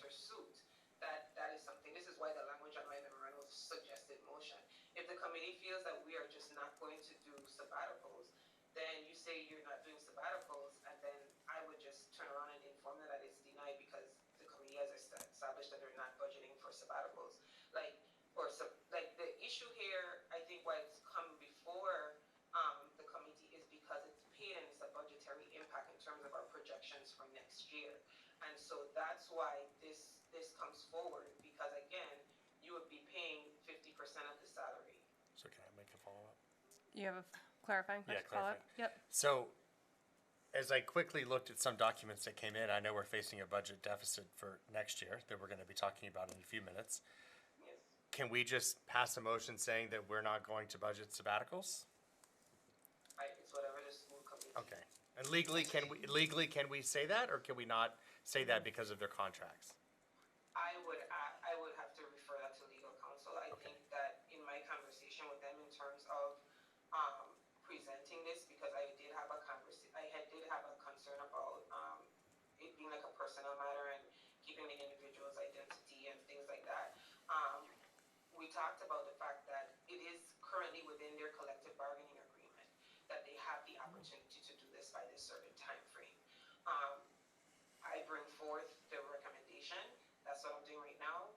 I think that after we hear and determine whether or not you're going to approve or deny this one, then you can probably make another motion when we talk about the budget or we talk about other things as we move forward. I don't know if the order of events are the same, but I do know we have to address this as per the CBA. Thank you. Thank you. I have Anna, Deb, Tim, Jennifer, and Sarah, and then Bridget. So I think a lot of us want to understand what the contract actually promises the teachers. My memory of when Mr. Bechtold applied for his sabbatical is it's not a guaranteed thing. It's like after having served a certain number of years, you have the opportunity to request. And that request can be denied or accepted. It is not a given. It is just an opportunity. And so it's not like we're contractually obligated to provide them a sabbatical every X number of years. Like in, I think in universities, you are contractually obligated, entitled to have a sabbatical every 7 years, and the university has to subsidize it. But I think in the high school, it's really just an opportunity that can be approved or denied depending on different circumstances. So I don't think we're in legal jeopardy by denying this request. At the same time, I understand the argument that this is very disappointing, and one of my questions is, do we have a deficit of teachers with the qualification that this teacher is hoping to achieve? Or do we have enough teachers with that particular certification and qualification currently? And it would be nice to have a teacher with an additional qualification, or we are scraping for teachers with that qualification, and in any other circumstances with a little bit more money, we would be jumping at the opportunity to have her get this certification, but it's financially difficult right now. So just, do you know anything about the certification that she's trying to achieve, and how beneficial it would be for the district to have a teacher with that qualification, with that degree or certification? Thank you for that one. She didn't specify the grade level. We do not, at the region level, have reading specialists. It's actually more difficult for us to find ELL teachers. For example, in our elementary, I know we were walking through our staffing numbers, and in terms of reading interventionists, I believe we have specifically about one or two, don't quote me, one or two reading specialists specifically. I would have to dig deeper into what specific grade level she plans to hone in on in gaining this. I think as an ELL teacher, working on fluency and literacy in terms of our reading specialty is a plus. It adds on to it. My concern is on the flip side, like I said, in terms of losing an ELL teacher and having to replace one. They are a specialized group of individuals. So we do see individuals who are licensed in reading specialty. Most are at our elementary level. So that's not focusing solely at our secondary level. So that's why I would have to find out some more in terms of that number. Deb? This is more of an Amherst School Committee question. And so please tell me if it's not appropriate to ask here. But would this individual with this certification be able to support Caminantes students in Spanish? I think it's appropriate to ask at a region meeting. Yeah. This person they're not even employed in the Amherst district. Okay. So, yeah. But in terms of ELL, like, it's Right. more about the region impact for this Okay. conversation. And then another question, if I may. Would it be it sounds like it's a financial situation, and if we had the money, or if this was 2 years ago, we would approve it.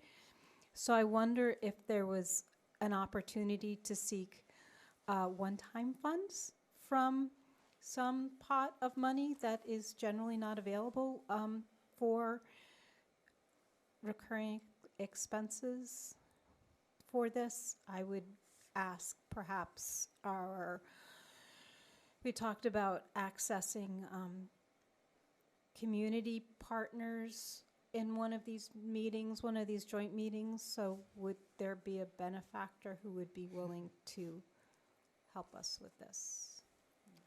So I wouldn't know, but I would say that as a superintendent, I would find it hard with the current fiscal and possible impending deficits that we're facing at the region to talk about using any one-time funds to allow someone to not come in and teach when I would be facing risks for individuals who are currently there. So I think for me, the conversation comes in is that I would be paying someone to go off and professionally grow, which I would love to do if we were in a better fiscal situation.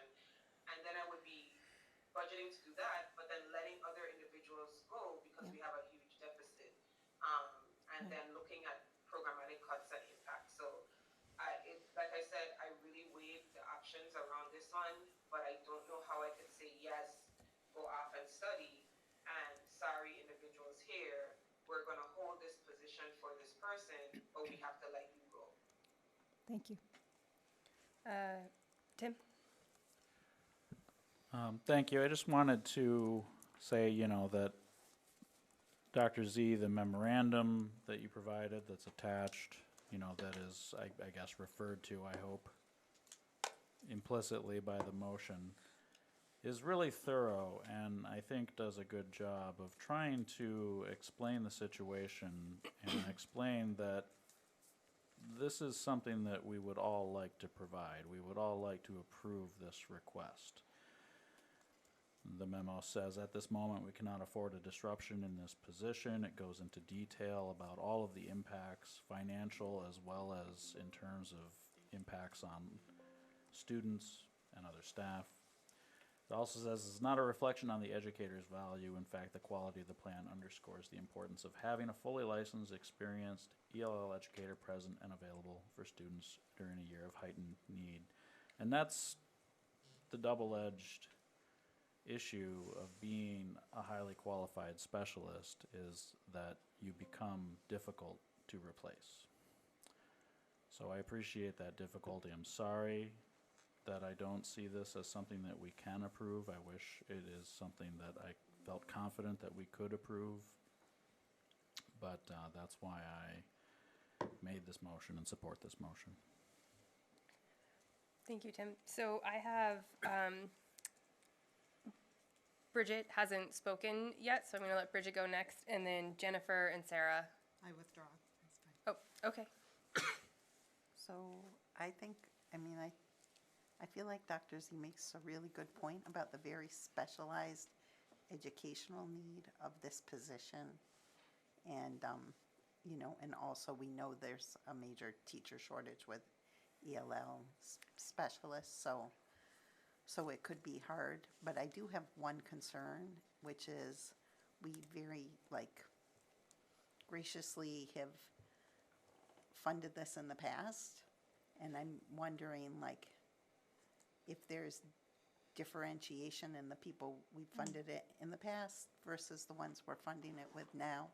Without saying too much more, that might be just something to look at before we made a decision.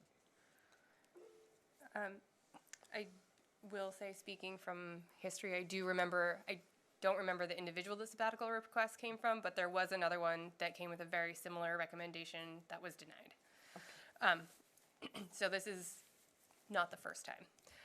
I know that doesn't answer your whole question, but Thanks. Dr. Z, you've raised your hand? I did. I just wanted to say to Bridget, like for me, I'm not sure why the decisions in the past were made. I can't speak for that, amongst other things. What I can say is that for me, I took deep, you guys should know by now, I don't really make decisions in haste. But also, it's really around our current status and situation and needs. And so for me, if we, in 2, 3 years, 4 years, if we are in a better fiscal place, I may make a different recommendation, right? If we're in a better place with our student numbers or our student data or our programming, I may make a better recommendation to approve. But I have to look at our current status and where we're moving forward to. And like I said, I can't speak to the past, I can only speak to now, and that's really what's driving the recommendations that I made. Sorry. Thank you. Jennifer. Okay, so I agree we can approve or deny any request, but I think we can't decide we're not doing sabbaticals because that would be in violation of the APA contract, because the APA contract specifies the circumstances under which someone can apply for a professional leave. They call it professional leave. They don't even call it sabbatical in the contract. Professional leave. So I'm looking at Article 15, Section C of the APA Unit 8 contract, and it says that requests have to be approved by the school committee, and it says applications for professional leave shall be submitted by letter to the school committee through the superintendent, no later than November 1st. I mean, it's later than November 1st. So I would say we have a right to see the application before making this decision. And I realize that there are, maybe, Dr. Z, you haven't named this person because you were not recommending it and for privacy reasons, but it's in the contract that the school committee receives the letter, so and then that becomes a public document. So I think we have a right to see the application. Then it says the school committee may approve or disapprove requests based on the basis of such items, such as meeting the guidelines established, which are about what the leave is going to be used for. Oh, what's happening?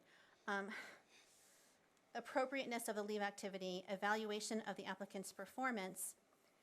Doesn't say anything about money. Doesn't say anything about the fact that our budgets are tight. It does say, the last thing is potential availability of temporary replacements. So maybe that applies in this case, that it would be difficult to find a qualified temporary replacement.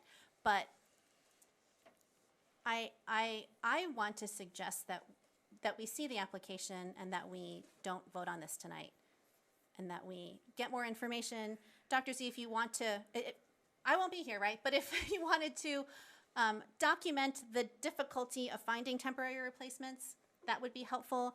And it doesn't say that if we want to comply with the contract, which I assume we do, it doesn't say like the school committee may deny it because of budget restrictions. Like that's not one of the reasons. We can still decide to do it. I want to make sure that we have all the information before we vote on this. I want to make sure we do it right. Dr. Z? I mean, I think I just want to check if you go into board, if you sign into board docs, if not, click on board docs. If you sign into board docs as school committee members, can you see the plan attached? Because yes. I didn't want, again, in alignment with what Jennifer is saying, I didn't want it to be, I mean, it can be a public document, I can forward it. Yes. We can see it. Okay, so I just wanted to make sure, because I did attach it when I attached the memorandum, and that's what I received.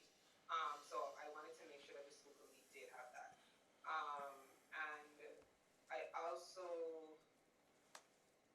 anything else that is needed or requested, I can go ahead and forward to the committee, but I just wanted to be clear that when I attached this memorandum, I did attach it. I may have attached it in the wrong place. It is there. It's under executive content. It is. But is the application? It is, if you log in. Yep.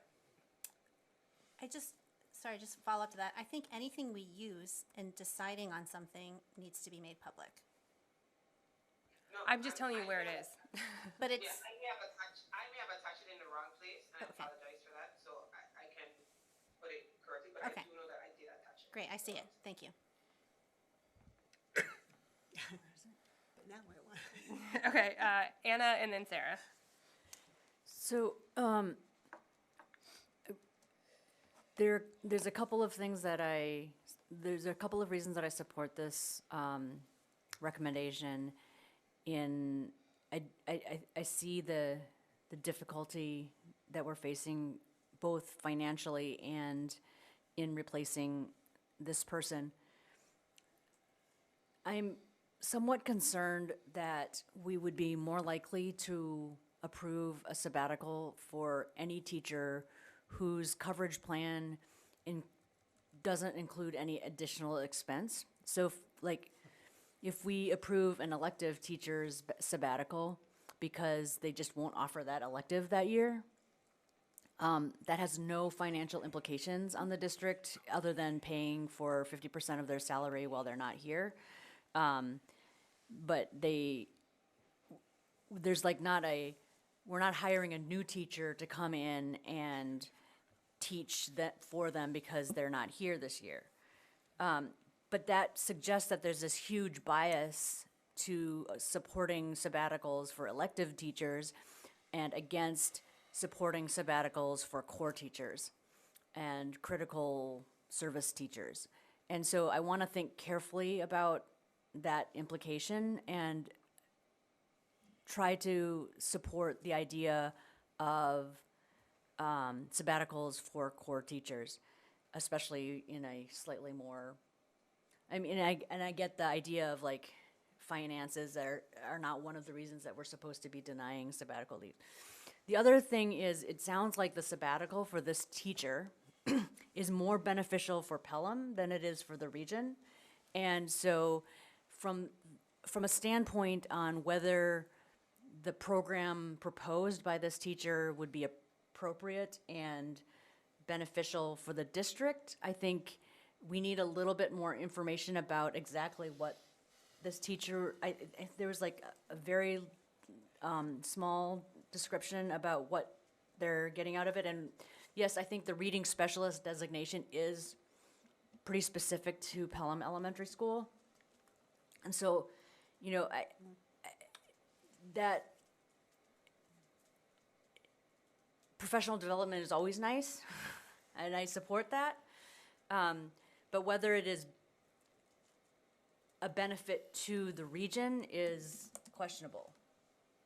And so I think I would still like to hear a little bit more about this request, but I do think there's a couple of different reasons why it's not the best sabbatical request to approve. Sarah? I find myself wanting more clarity about the contract. Okay. I mean, Jennifer read some part that sounds super relevant. Fine, but it seems to me odd if nowhere in the contract is there something like subject to appropriations, like the state's always doing. Because really, if 15 teachers all of a sudden wanted to go on sabbatical, we would have no way to refuse on the basis of budgetary matters. I would like to hear from, at another time probably, either Dr. Z or the attorney who advises us on these things about, do we have the latitude to say no because we really can't afford it? Or we're only going to budget, in another year, we'll budget $50,000 for sabbaticals, and when that's used up, that's it? Or do we really just have to say yes to everyone if it meets those particular requirements? I would like to know, because I don't want to find out that we violated the contract if we turn it down. So the contract does say no more than 5% of professional staff shall be granted leave at any one time. 5%, wow. Okay. Okay. Tim. Yeah, I don't want to violate the contract. It is, I mean, I'm echoing Sarah, I guess. If we are, if we are required to grant sabbaticals, then do we budget for that? We do. We have a budget for sabbaticals. Okay, but we haven't agreed to that yet for the forthcoming budget year, and that budget line item was not included in the FY26 because nobody applied.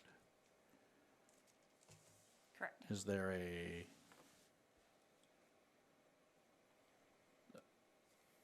a required amount of the budget?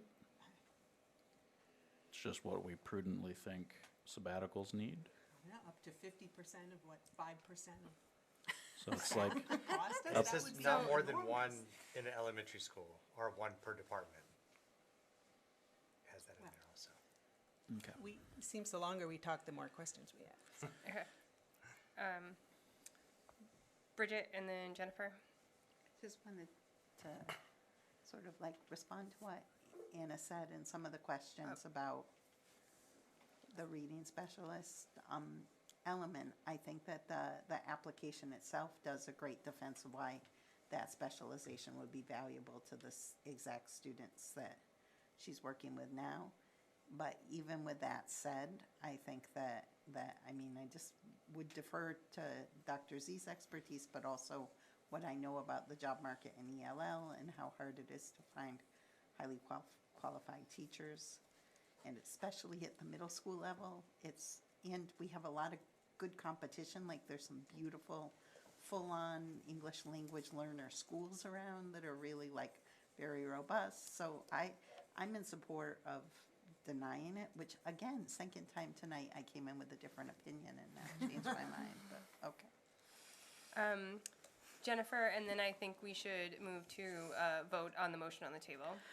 So I'm going to try something, which is I'm going to move to postpone this vote until the January 16th Regional School Committee meeting. Okay, hold on. Okay, so to postpone to a specific later time, right? Point of order. How does How does that fit in with the motion on the table? Well, the motion I'm making is about the motion on the table. I'm Yes. moving you to can- postpone. You can do that. Yeah. Yes. Okay. Yep. Okay, so, Dr. Z, sorry, please go, please speak. Yeah, so I had something similar, and I would ask Jennifer if she would amend her motion and amend it so that it can be moved to a joint meeting between Amherst and Pelham. Oh. So if the motion can be moved so that the superintendent, because here's the reason why. I really would like to present this one time, and then I've written down most of the questions. I think there needs to be an opportunity for both districts to just hear this one time and to be able to give the individual the opportunity. And based on the contract, if it is denied, we have to craft something within a certain amount of days of the denial of the decision. So I would just like to walk through this with both districts at one time. So I just would like to ask, if we're going to do this, then we can just present it to Pelham. I can ask the chairs to do a joint between Pelham and Region and move the motion to that time. We can provide the additional information. I can meet with the individual and ask for her to expand on her plan, and we can move from there that way. Sorry. That would be fine. We have a joint meeting scheduled for the January 27th with Amherst, but, right, could we do it then? So, okay, then I would move to postpone this motion until the January 27th joint meeting with the Region and Pelham. Meeting to I'll second that. Jan 27th joint meeting. Was it Sarah? Yes. Can I speak to the motion? Yes, please. So I think this will give everyone time to read the contract and read what it says and digest it. And then also to read the proposal, because the proposal does address reading instruction for the upper grades. I disagree. I don't think we can say that this person's skills or what they're going to be doing is more relevant to Pelham and the region. I don't think we can say that, and I think this proposal supports that it will benefit upper grades. So that's why I'm making the motion. Okay. So my quick notes say for your motion, just because I was unfamiliar with it, we can postpone to a later time, which has been seconded. It is open for discussion. It can be amended, and it is a simple majority vote. Okay. Is there any discussion about Jennifer's motion to postpone to a January 27th meeting? Tim and then William. I'm in support of the motion to postpone. I would really like professional feedback on the contract. I can read it, but I can't guarantee I can read it correctly. So it'd be really great to get someone, whether that's district council or HR, I don't know who the appropriate person should be, but that would be really helpful for me. Thank you. William. I was just gonna say, if by chance we could have a meeting earlier, could we leave it more open-ended instead of giving the date we're gonna have the meeting? If Pelham could show up at a different meeting. I don't think there's a lot of meetings scheduled Okay, that's between now fine. and then. That's fine. I mean, So, they could be invited to the any January 16th meeting? further discussion regarding the motion on the table? All right. All those in favor of postponing the sabbatical request motion until the January 27th joint meeting, raise your hand. 1, 2, 3, 4, 5, 6. All right, 6. All those opposed? All those abstaining? Okay.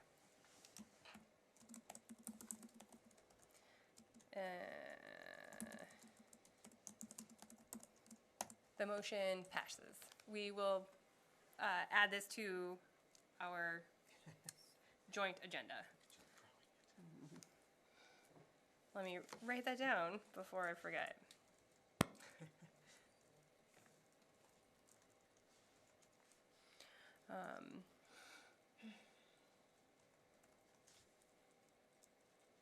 Okay, thank you. All right. Moving on. Next is our FY27 draft budget. So I wanted to start by saying this is our first look at the FY27 draft budget. This is a very high-level discussion. We do not know enough at this time to have a detailed or nitty-gritty discussion. And asking the very specific detailed questions leaves no room for our professionals to be successful in their answers. So historically, our first looks have been much later than this at budgets. In 2024, it was February 27th, January 31st in 2023, and February 2nd of 2022. So I want to start by just commending Dr. Z and Shannon for putting this high-level conversation together so early.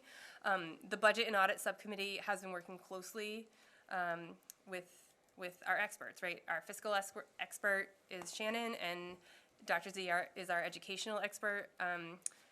We, for a little bit of an overview, we are planning to schedule a January 5th follow-up meeting to have this follow-up to this conversation on January 5th, which at that meeting, we will also prepare for our Four Towns meeting in January, which is going to be scheduled for January 10th. At the January 10th meeting with the Four Towns, which we will be just an exchange of information. Our last Four Towns meeting was great. I feel like we were all very collaborative together. It was great to have everybody come together like that. And I also am hopeful that at that Four Towns meeting on the 10th, that the towns will come with their representatives to work with the Fiscal Sustainability Subcommittee, because I haven't received any follow-up from that conversation just yet. So, Sarah, do you want to give a brief overview of the timeline? Sure, and because I chair the Regional Budget and Audit Subcommittee, I wanted to say something for the benefit of people watching, all our stakeholders, that perhaps we will repeat at all the other discussions of the budget that we'll have over the next few months. Because I'm sure a lot of folks will be advocating for more money than whatever it is. Anyway, for more money, for fewer cuts, all that. So some things to know are that the regional school budget must be passed by 3 of the 4 towns. And the formula for determining how much each town pays is set. And there is no wiggle room to, for example, ask one town to chip in more. That's not a thing we can do at this point. Tonight is going to be a broad look at what a level service budget would cost and the current estimates of the various funding sources. But it's still very early days, and Shannon and the administrative team will be getting more detail over the next 2 months. But it is our job to direct the superintendent to propose a budget back to us that meets certain funding expectations or hopes and educational goals. And also there will be a formal public hearing later, sometime I think February, late February. So don't worry, you won't hear everything you're hoping to hear tonight. Just stay tuned, because we'll have a lot more meetings and opportunities for discussion. And finally, this committee will need to vote on a budget by late March in order to meet the various town deadlines for taking their votes on it. And again, we will need 3 of 4 towns to approve whatever budget we authorize. Thank you. Thank you, Sarah. Tim, did you have anything you wanted to add?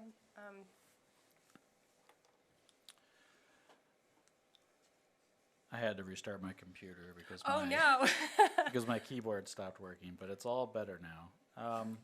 So yeah, we could I just I'm going to kind of reiterate a little bit just our understanding on the Budget and Audit Committee subcommittee of the goals of tonight's meeting, of action items to follow, and then the 2 meetings in January, first with ourselves and then with the 4 towns.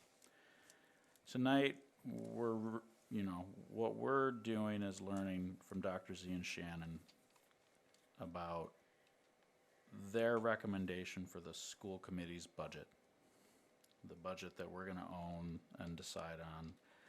And the key feedback, the most helpful feedback we can provide tonight is to decide on a specific range of reduction that the superintendent and her team can work with to come back in January.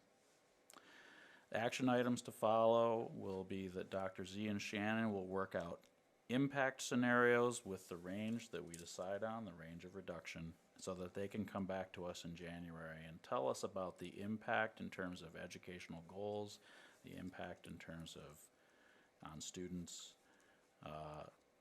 of reductions within those range. So we'll see those scenarios and be able to talk in more detail about programmatic and educational impact in January.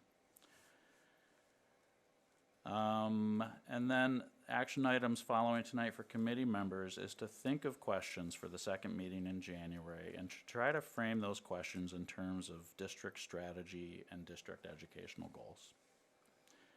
And then the second meeting will be about that, and then the 4 towns meeting will be an exchange of information. Thank you. Dr. Z, Shannon, take it away. It is so wonderful to present to you this evening, Regional School Committee. Thank you for having us.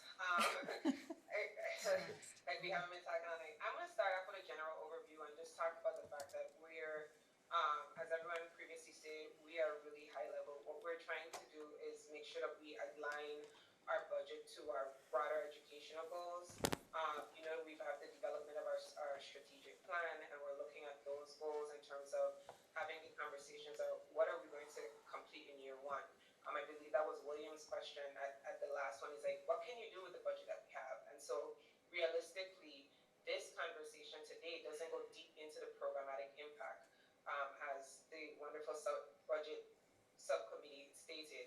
talks about that high level, and the goal is to give you as much data. I know many of you saw the presentation. I know Deb did, she asked us for additional information today.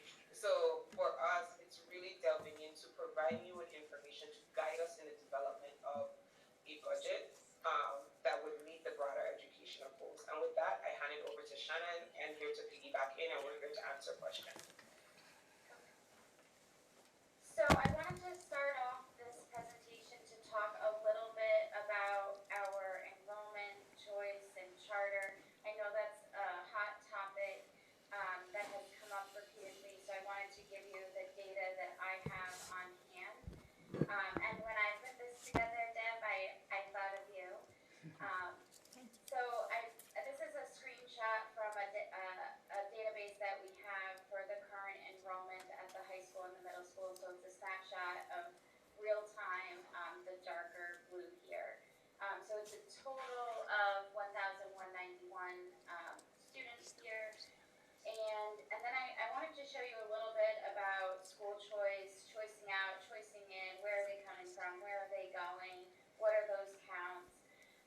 So these school choice, on the screen right here is choicing out. So students that choose to go elsewhere as opposed to the region. So I tried to make this into a nice graph that would be easy to read, but I couldn't find a good format for it. So I did also put the actual data table here, so if it was easier for you to read that way, you had this data. So most of our students, we have a lot of students choicing into Hadley. That seems to be where most students go to from the region. So I put the counts for each fiscal year that's represented here that choice out. There is an increase, and then you can see the assessment that we have to pay. So this data for these counts come from the Q4 report of each of these fiscal years that is posted on the DESE security portal. It's not public. I have to go in, sign in, and pull the information down. And then these cost assessments come directly from looking in Munis, our accounting system, and that's where I pop that in. So this looks a little alarming. It looks, oh wow, we've had this massive increase with the choice assessment for going out. But then I pulled the more history, so you can see that there is these ups and downs, and you can see it a little bit better when you look at more years. For some reason, prior years for FY22, school choice counts going out were not listed on the DESE security portal, so that's why I don't have those counts for here, but I can do some more digging to get those actual numbers as well. For school choice in, did not try to put this in a graph because it was too crazy with the amount of schools that students come from. So I just gave you this table, and again, this is from DESE security portal and the Q4 for each of these fiscal years. So we get a lot of students from Belchertown that choice in to the region. And then this is the school choice in, what revenue do we collect, and what are the number of students. So the counts, again, are down here, and then the actual revenue we've taken in, which I pulled from our accounting software, which is the exact numbers. And so this also does look a little alarming when you look at it only in these 4 fiscal years, and then the downward trend. But you'll notice these numbers are all within the 800,000 range.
2026 fiscal year, those Q1 rosters are not posted by DESI on their website, on the security portal, because they are just estimates, and I reached out to see if I could get it, but they said they don't post it.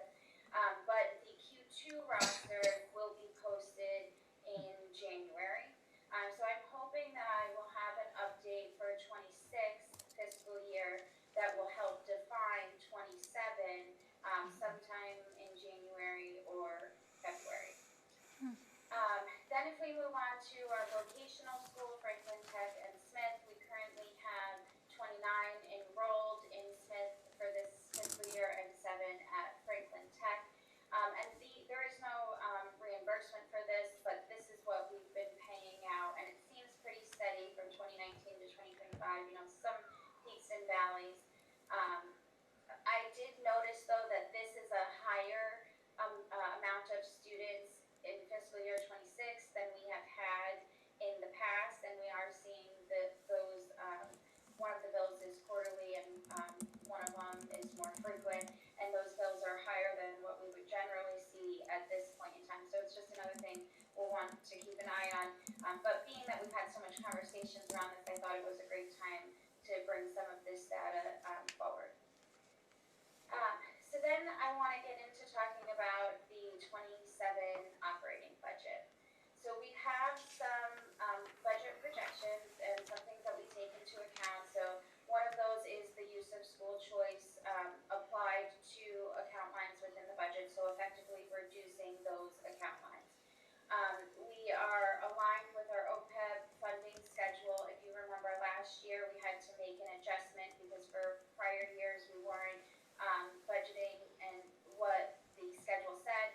So this year we're making up that difference. We did half last year and then the other half this year, and then we'll resume the regular schedule for fiscal 28. Right now, there has not been a specific percent increase for health insurance that has been stated, but we are aligning with the town of Amherst and projecting an 18% increase at this point. We've been told it's in the double digits, but not an exact percentage yet. So I am hopeful that maybe something will change there, but we did do a lot of plan redesign last year that I'm not sure how much wiggle room there will be, so we will just have to see what happens. Our Hampshire County retirement assessment, we have the actual number for FY27, and if we pay that full payment up front, there is a slight savings, so we are going to do that. And I originally had an estimate in there, and then that estimate went down by $15,000, which was great. So we have that actual number now. For transportation, we're in year 2. We will be in year 2 for our contract, so there will be increases that aligned with what was presented when we completed that RFP. We have some concerns around the track maintenance, which I'll talk about a little bit more when we get to the next slide. And then we do not yet have the APA contract ratified, although I am hopeful that that will be done soon. So we have made full and step assumptions, and our AFSCME contracts will be in negotiations in FY27. So again, this is a draft operating budget. I'm going to go through and I'm going to start at the top and just talk a little bit about each of these categories. So in our salaries, like I said just a minute ago, we have an increase for steps and COLAs, and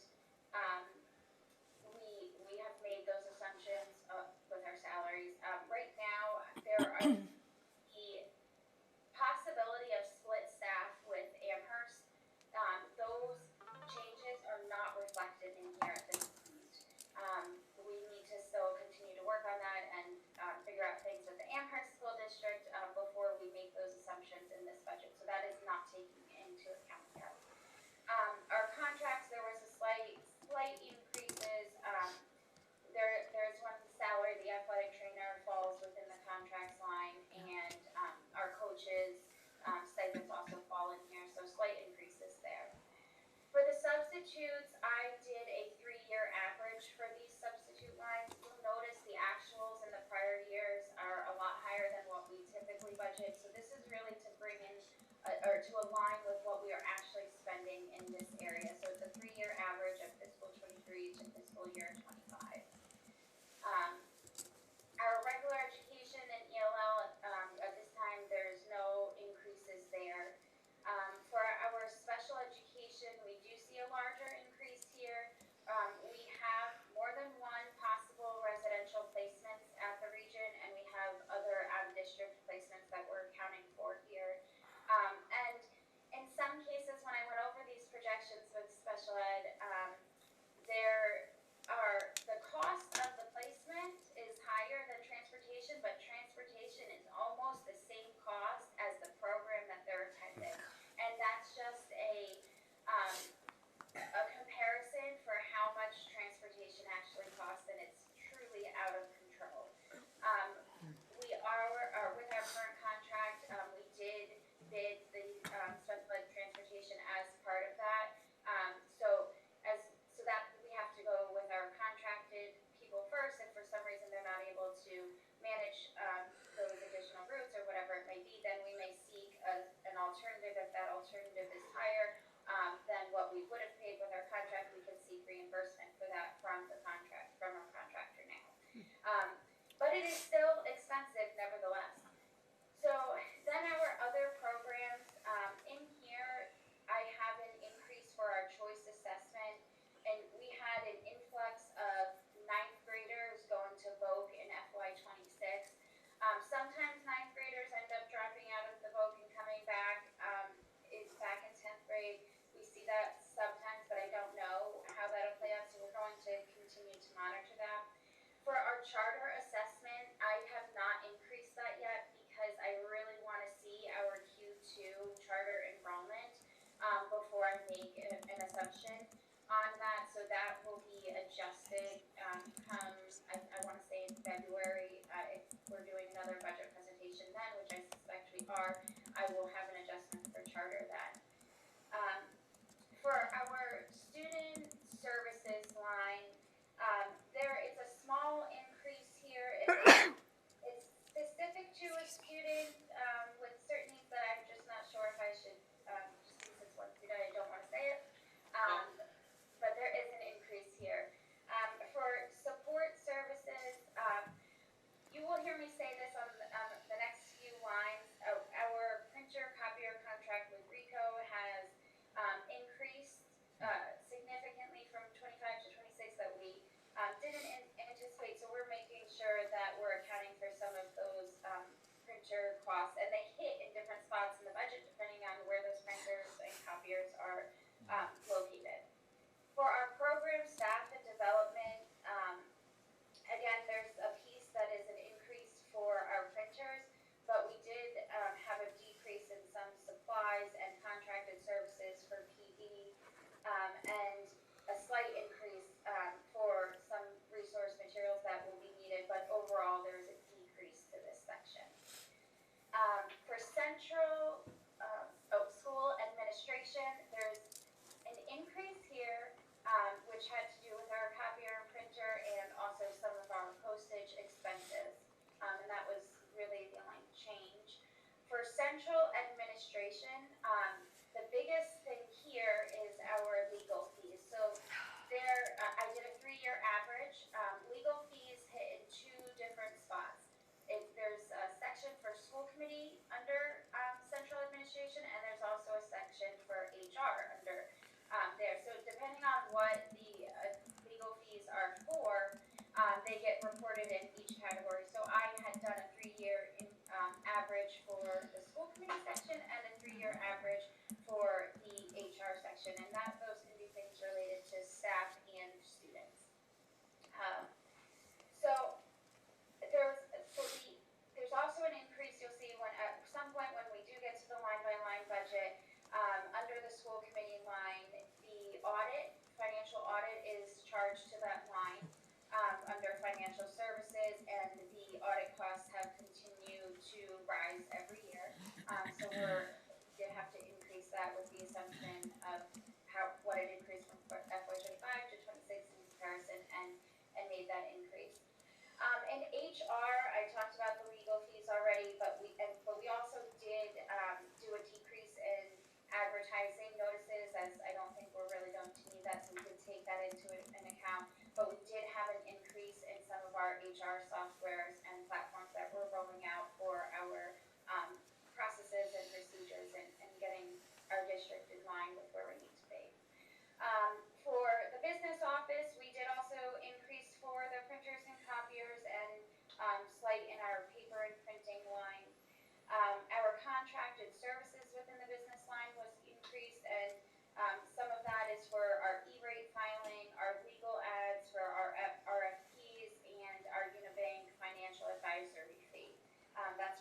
what you'll see charged in the contracted services line there.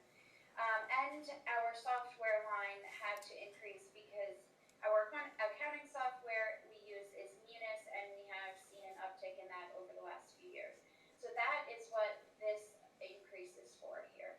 In IS, I met with the director of IT, and we went through all of the lines, and we found a couple places where we could decrease. We have a reduction in new tech leases and in trainings, but we also had an increase in software license, but it creates a reduction, which is good for us in this case. Facilities, you see a really large increase here. We have been budgeting for our HVAC and plumber within our payroll line, but we have decided this year, since we are unable to fill those positions, that we will move it into our contracted services line. You'll notice a lot of times when I talk about facilities, it's always, really close to budget, or at this point it's over budget. But if you were to offset that with the salary line of the payroll and the plumber, it aligns because we don't have those position fills. Our rates are not comparable to what they could get if they were to work private, and I'm not sure we'll be able to be competitive, but that's something that we'll continue to talk about and look at. In addition to that, I had put the track maintenance amount of $120,000 here.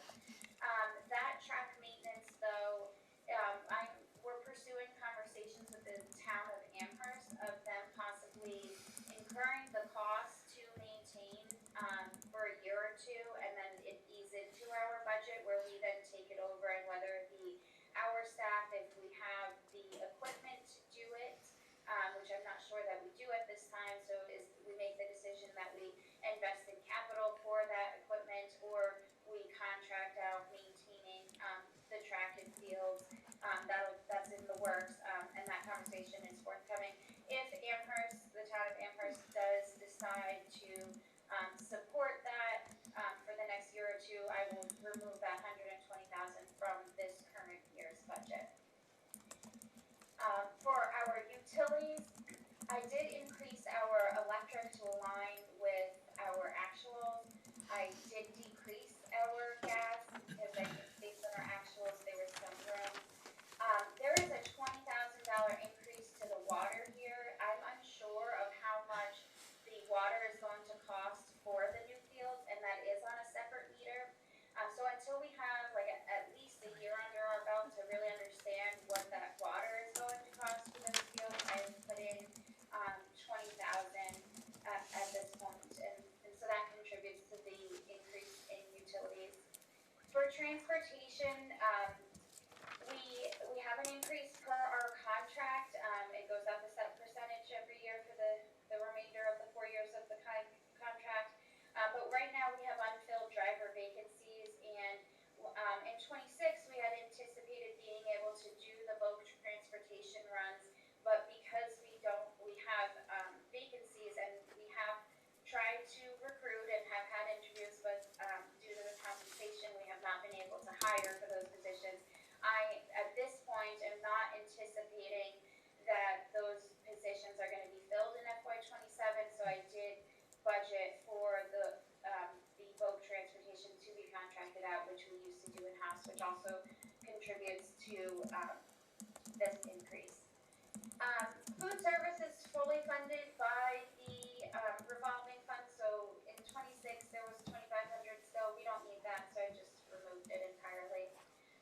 For our risk and benefits, like I said before, our health insurance is projected at 18%, which is massive. That accounts for, I'd say, 95% of this increase right here. The other increases that we have is our liability insurance and an increase to unemployment that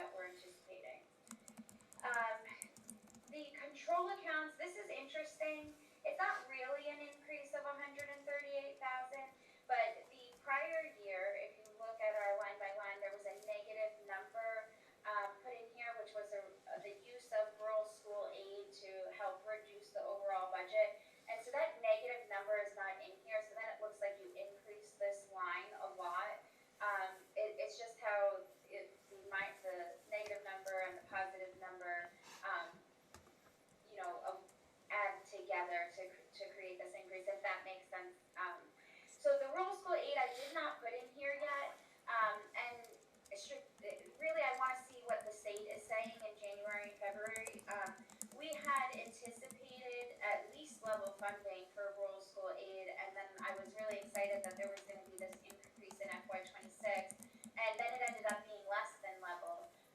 So until I get more information of where the state might be heading with that, I don't wanna put us in a position where we're, budgeting for those funds and then we don't actually get what we think. So until I get more information, it's going to stay out at this point. So with that, the projected, budget is $40,603,818, and it's an overall 9.5% increase. So then the next page is our revenue. We have that operating budget right at the top here. And then we have our chapter 70. So chapter 70 at this point, we'll see what happens in January. We just have $30 per student as an increase to that. For our transportation reimbursement, I looked at, how much we spent in FY '25 on our transportation and made an estimate for where I think we might be reimbursed. But we'll also have to see from the state level how much they're reimbursing, because it could be 85%, it could be 80%, we don't know. So that's still up in the air. Our Medicaid reimbursement, I'm keeping steady at 120. It fluctuates up and down 5,000 to 10,000 in between over the years. So I still think 120 is a stable choice for that. For charter, I am not touching this. This will be adjusted, but not yet. Not until I get those Q2 reports in January or February. The interest revenue, I took a average of the past few years to come up with this number, and also looked at how much we're taking in right now. So we do see a big increase on here that'll help support the operating budget. This homeless and foster care reimbursement, it's never been on this sheet before. We only started receiving homeless and foster care reimbursement a couple of years ago. It's not much money. It's 11,000, 15,000. It really depends on how much we've spent. But we have seen an uptick in homeless care and foster care transportation, and it is expensive.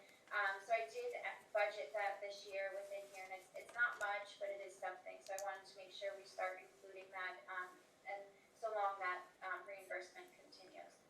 I did increase our E&D support for fiscal year '27 by 200,000, given where our current E&D levels are. I thought this was appropriate and stable for us to do. So with that, if our budget is level funded, down here are the assessments per town, and they are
Shannon, I want to jump in right here and say there was an additional document that we sent in at the request of Deb to show, because I believe that in the Amherst guidance they asked for 3.5%. So we were able to present that. And referring back to what Tim talked about in terms of goals of the presentation, is increasingly here we would need a range in terms of reductions, minimum and maximum, from the school committee so that we can move forward and plan as we're building our budget. So then I'm going to move on to our capital requests for FY27. The first one is for our, well, actually let me just start by saying Sarah Marshall, as part of the budget and audit subcommittee, joined us in our capital meetings with the director of facilities and his assistant, myself, and worked through putting together this plan. Attached to the agenda was also the draft capital plan for FY27, which has projects that have been completed, and we get to highlight all of the really good work that facilities does that may not always be talked about. And then in there is also approved and in process projects and kind of where things stand, so you have an understanding of where we are. And then there's the request for 27 projects. So we want to request 40,000 for continued ADA work. Right now, we utilize the rest of our ADA funds to support the elevator repair. So we don't have anything but to use in capital for this, but it comes up every year, and if we can have it in capital as opposed to the operating budget, it makes a lot of sense. For the high school, in these various rooms, there is some work that has to be done with the air handler and the temperature control, and so that's been on the horizon, and we'd really like to accomplish that work in fiscal year 27. There was previous funds set aside for the girls' locker room renovation and the adult bathroom that's connected there. That is really used during games, and it needs repair. In order for that design work to happen, we need a little bit of extra funds to be able to complete that. So in 27, we can have that all of that design work done, and then hopefully in 28, we'll be able to do those renovations. The domestic hot water heater at the high school, the units are 20 plus years and approaching the end of their life, and we don't want to be in a situation where they're not working and then we need to figure out what we're going to do during the year. So we'd like to request capital for that and do the repair in 27. The high school also at some point will need a new roof, but there is some patching, it's shingling, it's one of our on-staff facilities maintenance men are able to go on and do that shingling repair, but we do need to pay for the materials for that. So it's a small amount that will go a long way until at some point we do get to the full high school roof. I don't know that it necessarily needs to be done immediately right now, but this will help with some more preventative maintenance and other issues that could arise if we don't address it. For the middle school, there is the electrical service upgrade. I'm going to do my best with this. Mike was not able to make it tonight, but we want to replace the 2,000 amp switch gear and distribution panels. The main breaker is original to the building, and the company that breaker is no longer in business, so it's really difficult to get parts for it. So we really want to replace that in fiscal year 28, and it's an expensive cost, but it's time to do that. For the middle school, we would like to replace the wood shop door. The exterior is not easily able to be secured, and it's just at the end of life, and sometimes doors need to be replaced, and you will be surprised how expensive they are, even if it's just for your house.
So I want to start by saying thank you, Shannon. This is an excellent first pass at the budget.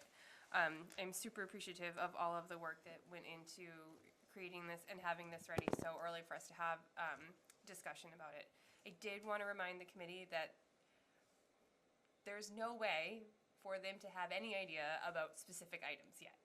So if we have clarifying questions or follow-up, that should just remember that this is a very high-level look, like the bold bullet points of the budget, rather than detailed nitty-gritty pieces. Sarah? Yeah, maybe some folks will have clarifying questions now, but we are also tasked with thinking between now and our meeting in January. So how would you like questions collected? Do you want us to mail them to you, to me? Yeah. Not directly to Dr. Z? No, as we've done with other items that have come before the full committee, you can email me your questions. I will organize them in a way and make sure that they are shared with Dr. Z and Shannon. So when we're having our follow-up conversation, that we can do that. When we get to our future agenda planning moment, we can decide on some dates to have those questions in by. So we can have time to think, they can be organized, and then that can go to Dr. Z and Shannon to give them time wrestle to, with. Yeah. Yep. Okay. Bridget. So I'm going to try something. Also, thank you, Shannon. This is super helpful, really illuminating of so many things. I'm going to try something, and if it doesn't work, then I have some comments. But 2.5 hours have elapsed. And this is a lot of food for thought, so maybe, I don't know, how does that work? You take a vote on it? What do you want to do? Extend the Per meeting? policy, something I don't Right. remember, it has been more than 2.5 hours, and then somebody has to make a motion to extend for 30 minutes. And then that motion has to be seconded and voted on and passed. And otherwise, if not, Dunsky. But if no one moves, we just keep going? No. Stop. Yep. I move we extend the meeting for 30 minutes. Second. Was that Tim?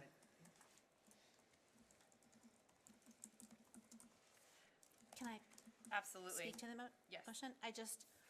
There's a gift that I want to approve. That's the only reason I'm doing this. Perfect. Any further comments or discussion? Deb? Can I ask you a clarifying question? About the motion? No, Motion? about the discussion that we might not have if we follow through on the motion. Okay. Go ahead. So high-level discussion here, a lot of details here. I mean, a lot of details presented that are based on, what are you trying to avoid us asking about? Projections about what our budget looks like, or the information presented here, the detailed information presented here? If we don't do it now, will we be doing it some other time? Yes, this is just our first conversation about the budget. Right.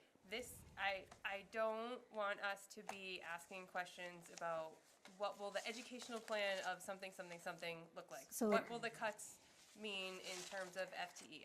That's the part, that is our future selves will have that Right. conversation. But none of that was presented. A lot of information was presented. Are we not asking about the information now? Are we asking about it in January? We can have conversation about the information that was presented. Okay, thank you. Sarah? I think what we don't want to get into is looking at these different, these different levels of cuts and say, well, what would that mean? Right. What would, Okay. what would we be cutting if we did this, that, or the other reduction? Right. That's all. Right, okay, thank you. Okay. Any further discussion about the motion to extend for 30 minutes? All right. All those in favor of extending the meeting for 30 minutes, please raise your hand.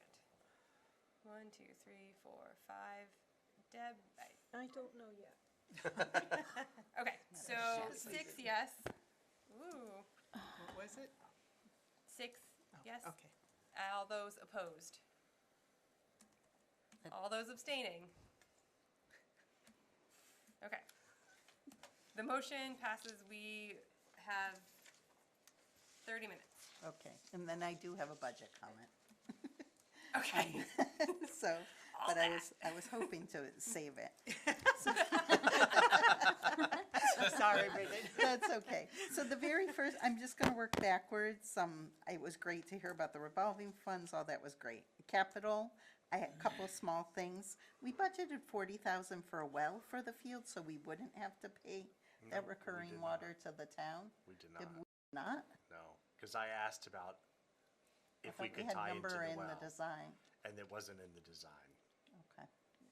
And, I yep. want to just chime in here. We did have prior funds for the irrigation, I think that's what it's called, irrigation well. However, I don't think that's going to be able to be done. It's not going to be able to be done right now.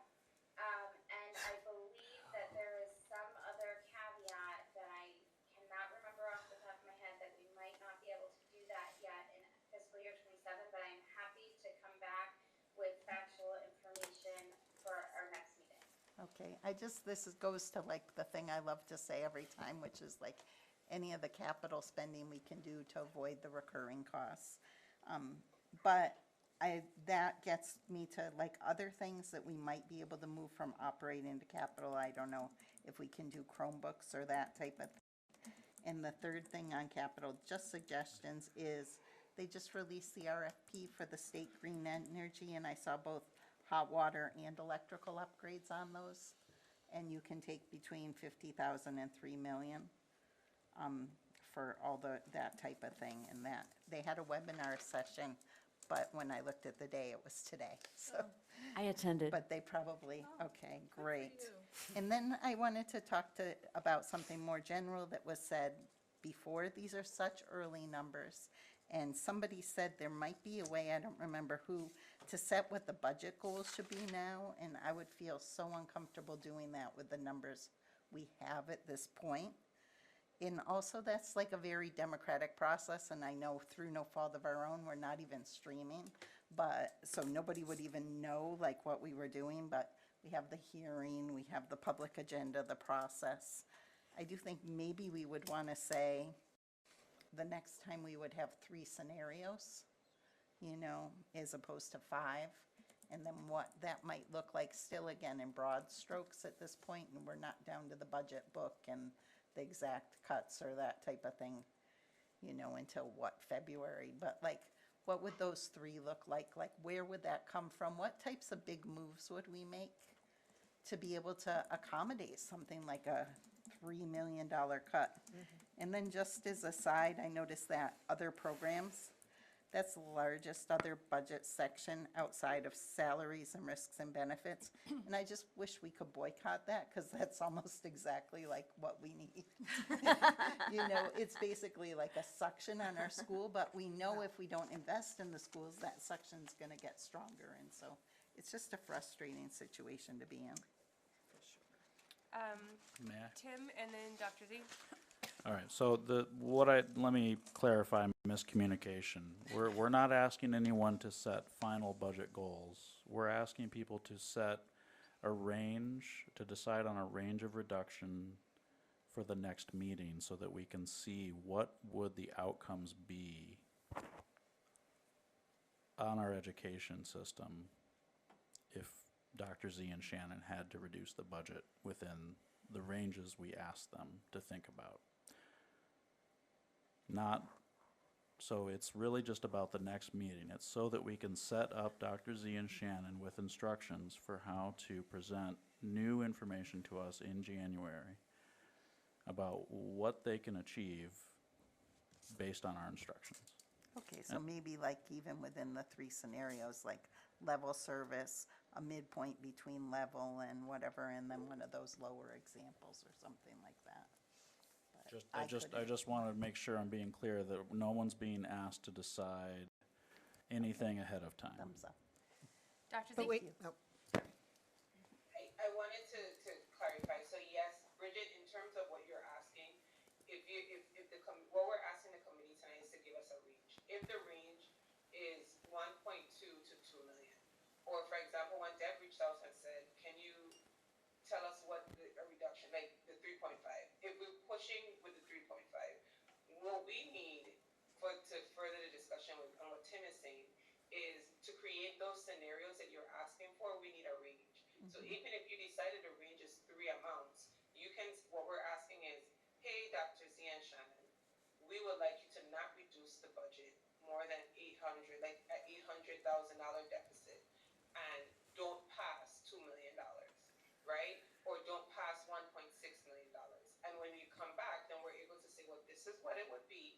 Right now, what we're showing you too is that, because Sarah Marshall talked about this, we also need to know that as a municipality, as a region, we have to pass a budget that 3 of the 4 towns are going to agree and also pass at their town meetings. So that's why on that, I think it's slide 18, we have, so the school committee can see what the assessments at this time would be for each town. So we were providing the information, not to give a goal, but to give us a range. So when we come back in January, we can better have a discussion around scenarios. We still would be high level, because we still would be in discussions around insurance and other areas, but we would at least be able to start to craft the conversation around what the impact would be based on the range we received this evening. Thank you. Sarah, do you have your? I forget what I was going to say, but I'm going to just start and say, well, to me, a range is 2 numbers. Like, give us a scenario at the higher end and the lower end. And I don't know what the upper end should be. I mean, I think we know what a level services program looks like, right? It's what we have now.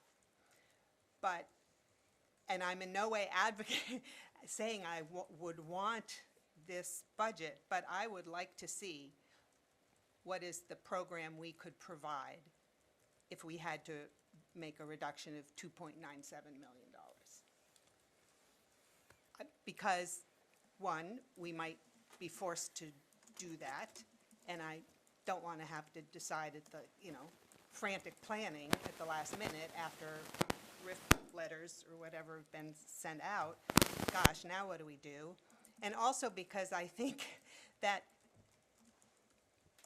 the changes that would be required to make that reduction would be galvanizing to the public and maybe also to our decision makers.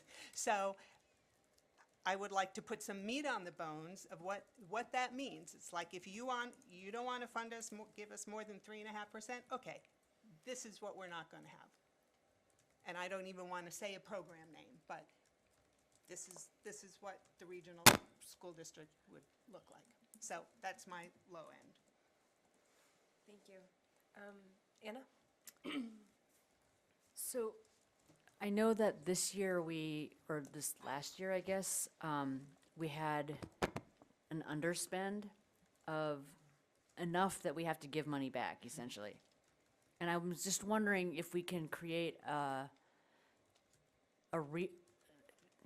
are there things that we can do to the budget estimates to make that less likely?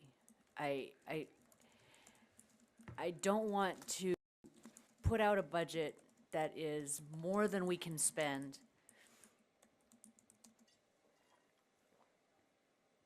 And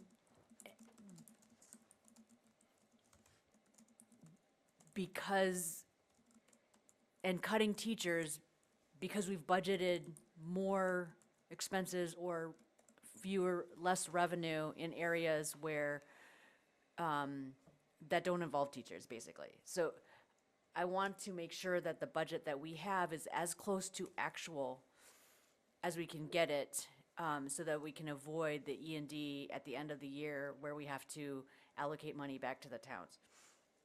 And I'm just wondering if there's anything that you could change in the budget that would make that more likely. And then the second thing is, I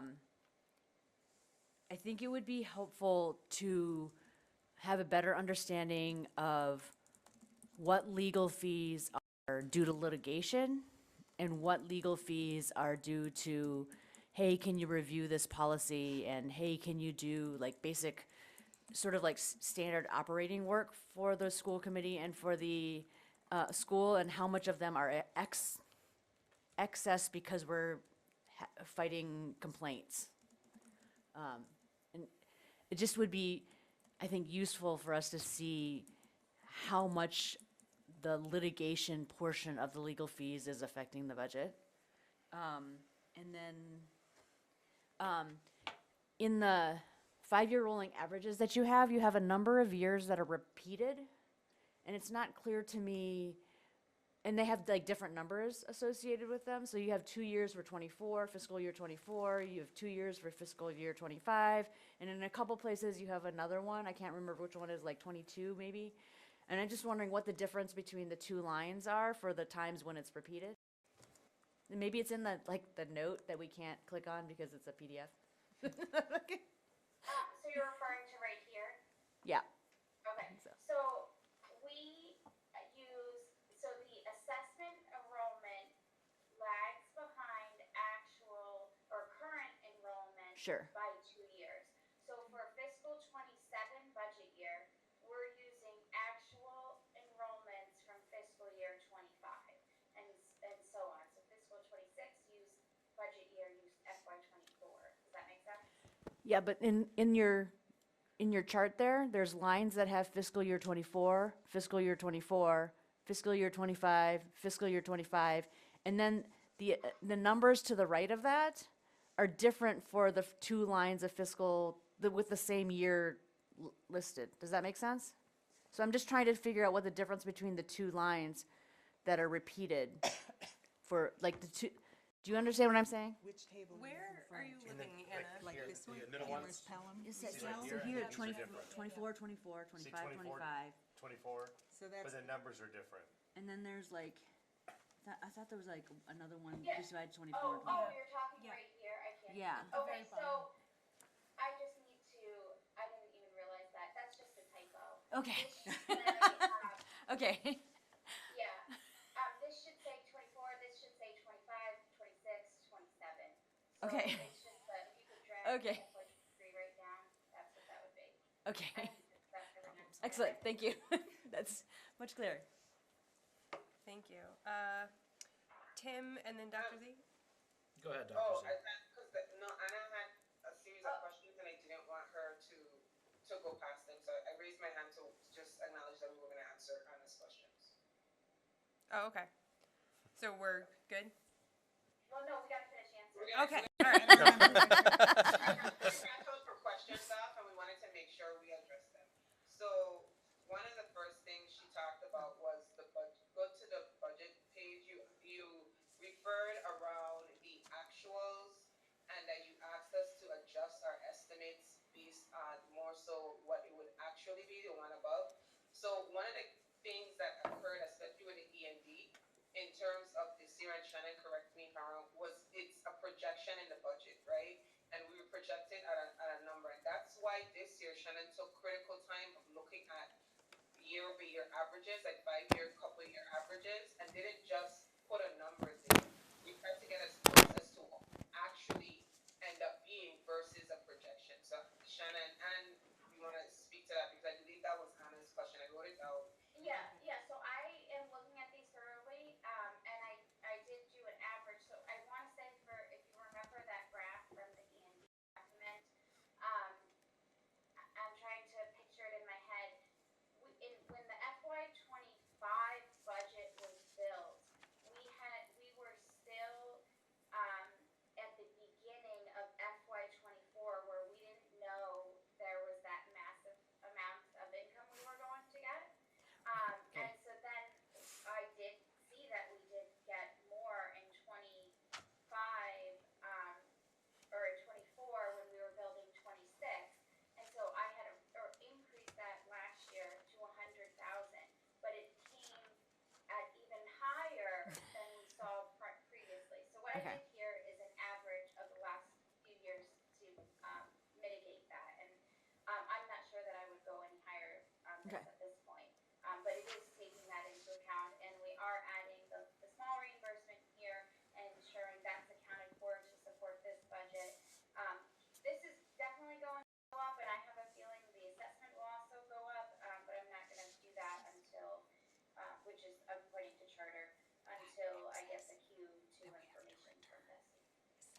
And if you go up to the one above, so in terms of the budget and the conversation I think that you had was trying to build a budget that for the estimates or projections that are closer to actual.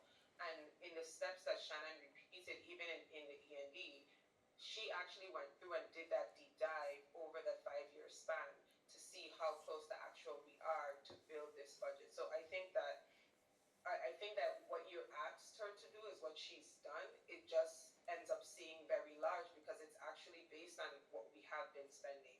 And then I know based on conversations with the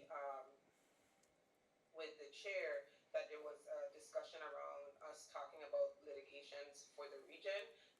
And I think we could tie in when we have that discussion, the conversations around the legal fees and how it's broken up. And one last thing, there is information from the state that we won't get, and we want to see those cherry sheets and when that information is released and when we hit beginning of 2026. Thanks. Okay, so William and Deb on my list, and we have like 10 minutes. And so I want to request that if there are more questions, to please email me and we can talk about that, but I want to make sure we get to the gift. Okay. And the range, sorry. And the range, yes. I proposed one end. Go ahead, Deb. You said William and then Deb. Oh, yes, I did. Sorry. William, go. So I was going to ask, I'm used to looking this way Yeah. anyway. And you probably can't even tell we're looking at you anyway. Doesn't matter. But, No, fair. it makes me feel better, I guess. Anyway, Shannon, have you had, I know in years past, I feel like we had conversations about what we thought towns could possibly go to or what they couldn't go to. I see that Pelham is really high in all these assessments again. Do we have any kind of conversations with them about what the max is? Because, I mean, I know that Amherst would love 3.5. I know Leverett would really like 2.6, and I'm sure Suitsbury would like 0.16, but it's still leaving Pelham at 6.6. Like, so as we're trying to set ranges, I haven't had conversations. I don't know if Sarah Bess has. Like, do we know what Pelham would think they could stretch to? Because I think it's going to be a stretch for any budget for Pelham. I don't know that yet, although I do know, I believe John had said at Pelham that if it was over a certain percentage, then it needed override. So I really think that this will be the conversation at our Four Towns meeting, which I think is January 10th. Yes.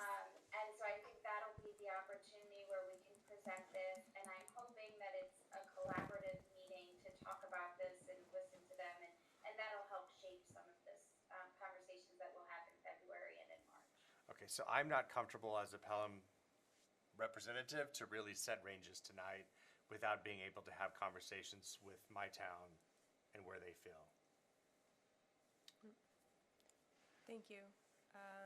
Deb. So before I get into my questions, I would like to object to the manner in which this conversation took place tonight. I paid attention to the Budget and Audit Committee last night, and the decision to, amongst the three of you, to prioritize the subcommittee members who have had a chance to discuss these things with Dr. Z and Shannon, I think is inappropriate, and I object. I think certainly deciding that ahead of time and then implementing the plan once we already had a limit to this discussion, given the lightness of it, is just, it just seems, I feel the need to call that out. Beyond that, I have a bunch of questions for Shannon that I don't think anybody else is interested in, but I don't think sending them to Sarah Bess is going to get them answered anytime soon, so I'm going to use my time here, regardless of the lateness of it, to ask them. Shannon, thank you for this. It's incredible amount of material you put together, and a lot of really great information, which I appreciate. Why is it that the choice in and choice out numbers are more than $5,000 per student? I don't understand that. Oh, you're muted. Sorry. So that's a great question. If it's a student that just goes out, but doesn't have any special education needs when they go to that school, then it's $5,000. But if they go out and there's additional services that that school district needs to provide for that student, then we have to pay for those costs. So that goes in and out. So if we take in students that come in that have special education needs, we charge that school district for those costs, and that's what really the driver is for having such a high choice revenue, because we have a lot of students that choice in and that have special needs, and then we get that school claims money reimbursed from that district. Great, thank you for that.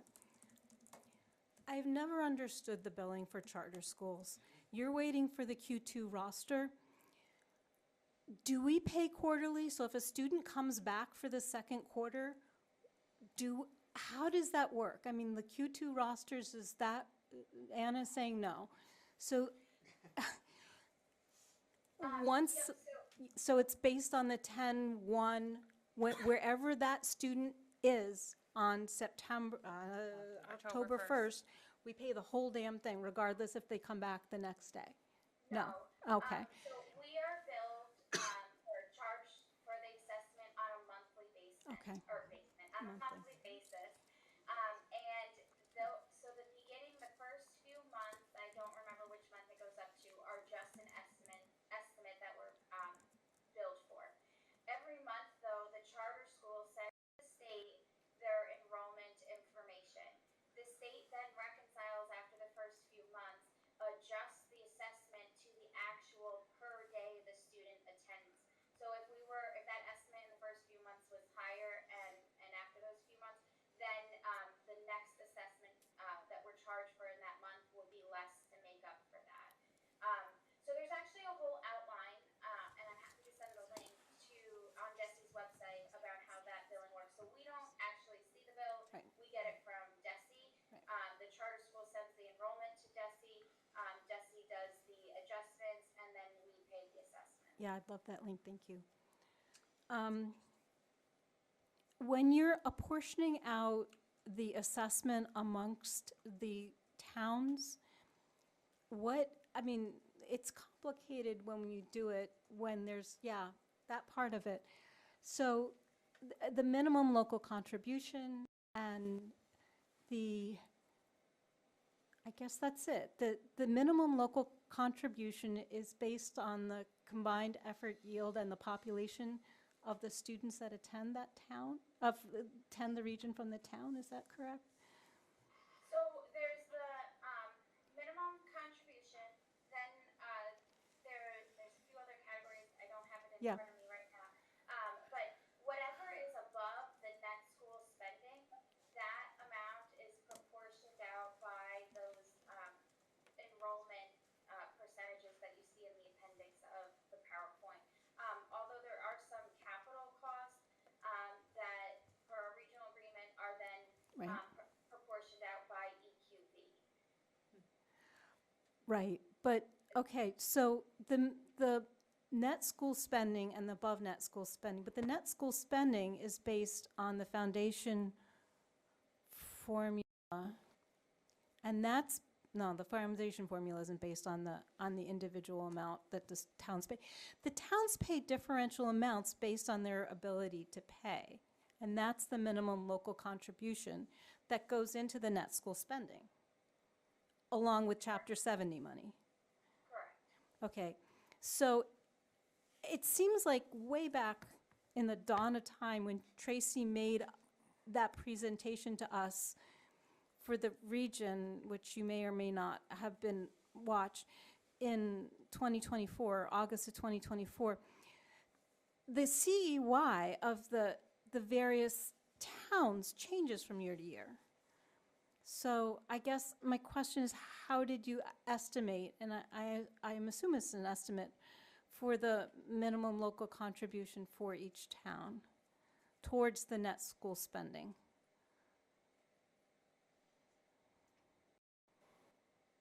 Can you repeat that last? Yeah. So the bumps for each town have to do with how much they paid last year and how much we're assuming they're going to pay this year. But part of the amount is not based on the population, it's based on the minimum local contribution, which we haven't Right, got. it has to do with, I don't know how to say this properly, I'm not thinking of the right words, but like, the town's wealth per Yeah. se. And I wish I had this sheet up that I could go through. Okay, well, if you don't have it's just really an academic question. Yeah, there's a lot of information to that back end. Yeah. It's a little difficult because it is complicated. It's Yeah. a little difficult without having it in front of me Okay. to answer those accurately. That's good enough. And then, can we double check the well for the track? Because I am like 80% certain that when Bob Parent and Dave Zomek sat in front of us and said that the track was under budget, and we could just, there's this big question about whether or not we could vote to include the well or not. We decided we didn't have to vote, but we all nodded and said, yes, please install the well. Yep, so we have the capital funding for the well. It's Okay. a matter of logistics and when we can install it. Oh, okay, so that's that.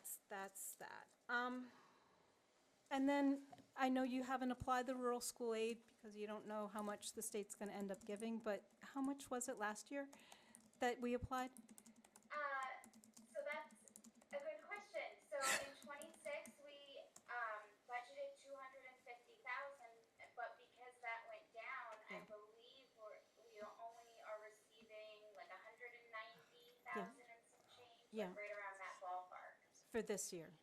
Yes. For this year. And then my last question is, for the Special Education Stabilization Fund that the town has set aside, you said that requires a vote for both the school committee and the town. Do you know if it's a majority vote or a two-thirds vote?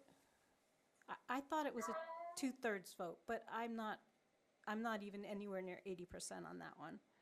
Yeah, I will look that up. I'm sure it's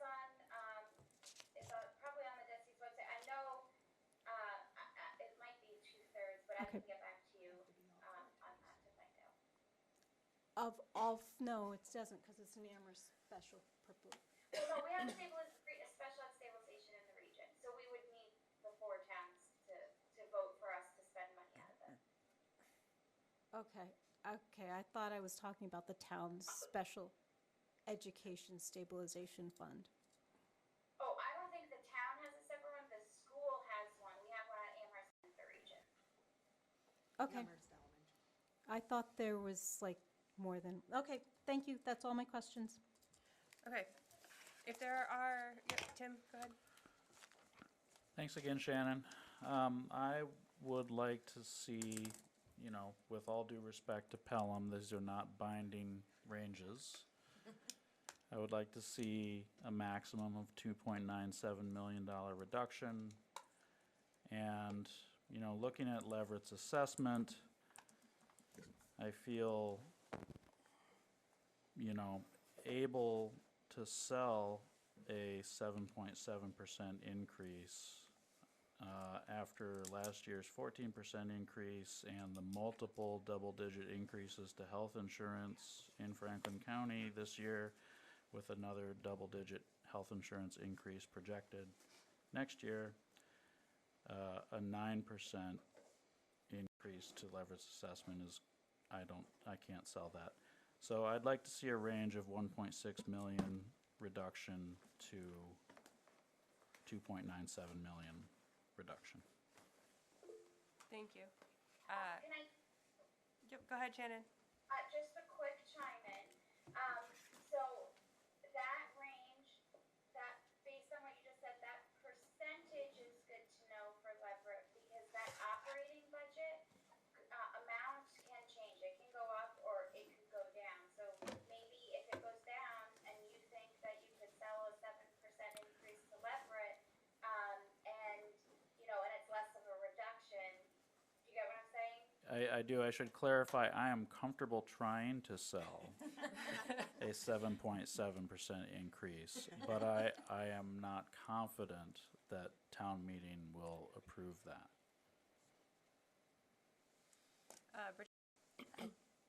Our 30 minutes has passed. We are exactly at 30 minutes right now. No, sorry. And I'm just really worried about my pipes and Yes.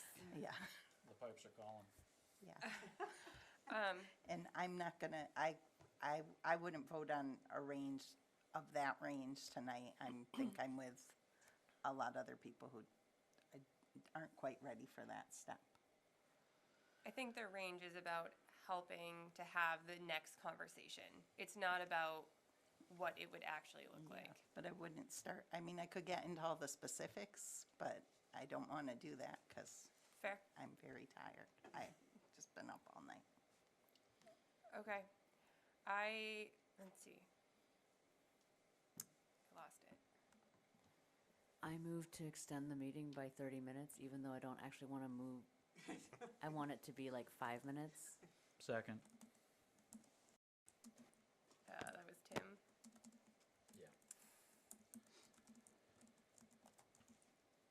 I just want Jennifer to do the grant. Yep. Any further discussion? All those in favor of extending for hopefully less than 30 minutes? 1, 2, 3, 4, 5. Oh. All those opposed? 3. No abstentions. 1 absent. It passes. We have 30 minutes. Okay. So, all right. If you have more questions, please send them to me. I lost my future agenda. We are looking at having a January 5th meeting to have a follow-up conversation. If we look at a calendar, use all the devices. Just say that's a Monday. Yes, it is a Monday. It will conflict with the swearing. On Monday. If we can, if we can receive the questions by midnight on the 23rd, then Dr. Z and Shannon can have between the 23rd and the 2nd to work on it, and for our meeting on the 5th. Dr. Z? I'm going to speak on behalf of my staff member, Shannon, and say that I think that she too deserves an opportunity to enjoy, and I know she's going to work over the Christmas season, but an opportunity to kind of, take the time on those days, the Christmas Eve that she'll have off, the Christmas Day that she'll have off, the New Year's Eve. It actually is not as many days as needed for the questions, and especially knowing the regional school committee and the amount of questions that we usually receive, so I'm going to ask that that date be moved up on the 23rd. Sure. That's it. Which day? The date at which the committee can get questions and comments to me that I can then organize and pass on to Dr. Z and Shannon. But which day? So she's thinking. That's what we're talking about right now, to talk about what sorry. that day is going to be, because I had said the 23rd, but that's not going to work. Got it. Dr. Z? Thank you. I would ask the questions that I not received, myself and Shannon not received questions past the 19th, so if you can get them to us by the 19th, the morning of the 19th, that gives us some time. I would even prefer the 18th. Okay. Or even week, like 17th. I was going to say the 16th. Just have members, Yeah. members sent to you by the 16th, which is a week from today. Yep, that is great. December 16th. Okay. So questions to me by the 16th, 1 week from today. I will organize them and get them to Shannon and Dr. Z no later than the 18th. Okay. Thank you all. So Yep. one last, so Dr. Z and Shannon, we did not come to consensus on a range. How would you like, what would you like in terms of information and guidance from us. Since The only thing that the team will work on is the questions. The range should be set in actuality by the school committee. Right. And so we don't mind meeting again with the budget and audit subcommittee to see what your suggestion may be. But for us, the budget is the school committees, and so the range of what the minimum and the max should come from them. So we will work on the questions. We won't move forward with a range. Okay. And I would just ask that that be a question if we're going to have that discussion, to come to the larger committee. Like, so we can decide as a committee, like what a range should be. Because there was already some discussion, I don't think we're ready to have it. But then some of the discussion we were having, I really felt uncomfortable with. Okay. a general question then, so that'll delay our process of budgeting. We're 2 months early. Okay. Yeah, I just wanted to see how comfortable everyone was with that. Okay. So I would like to propose we're at consent agenda. I move to pass the consent agenda. Second.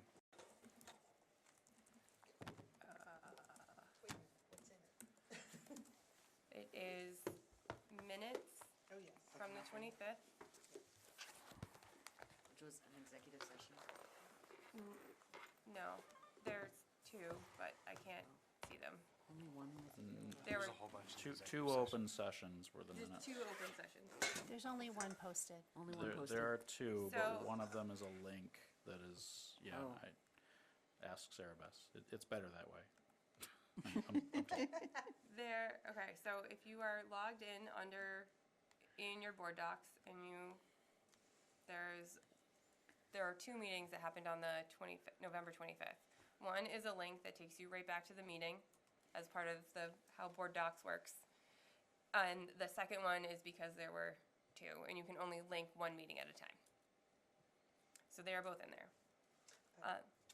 There's one. Yeah, that's it.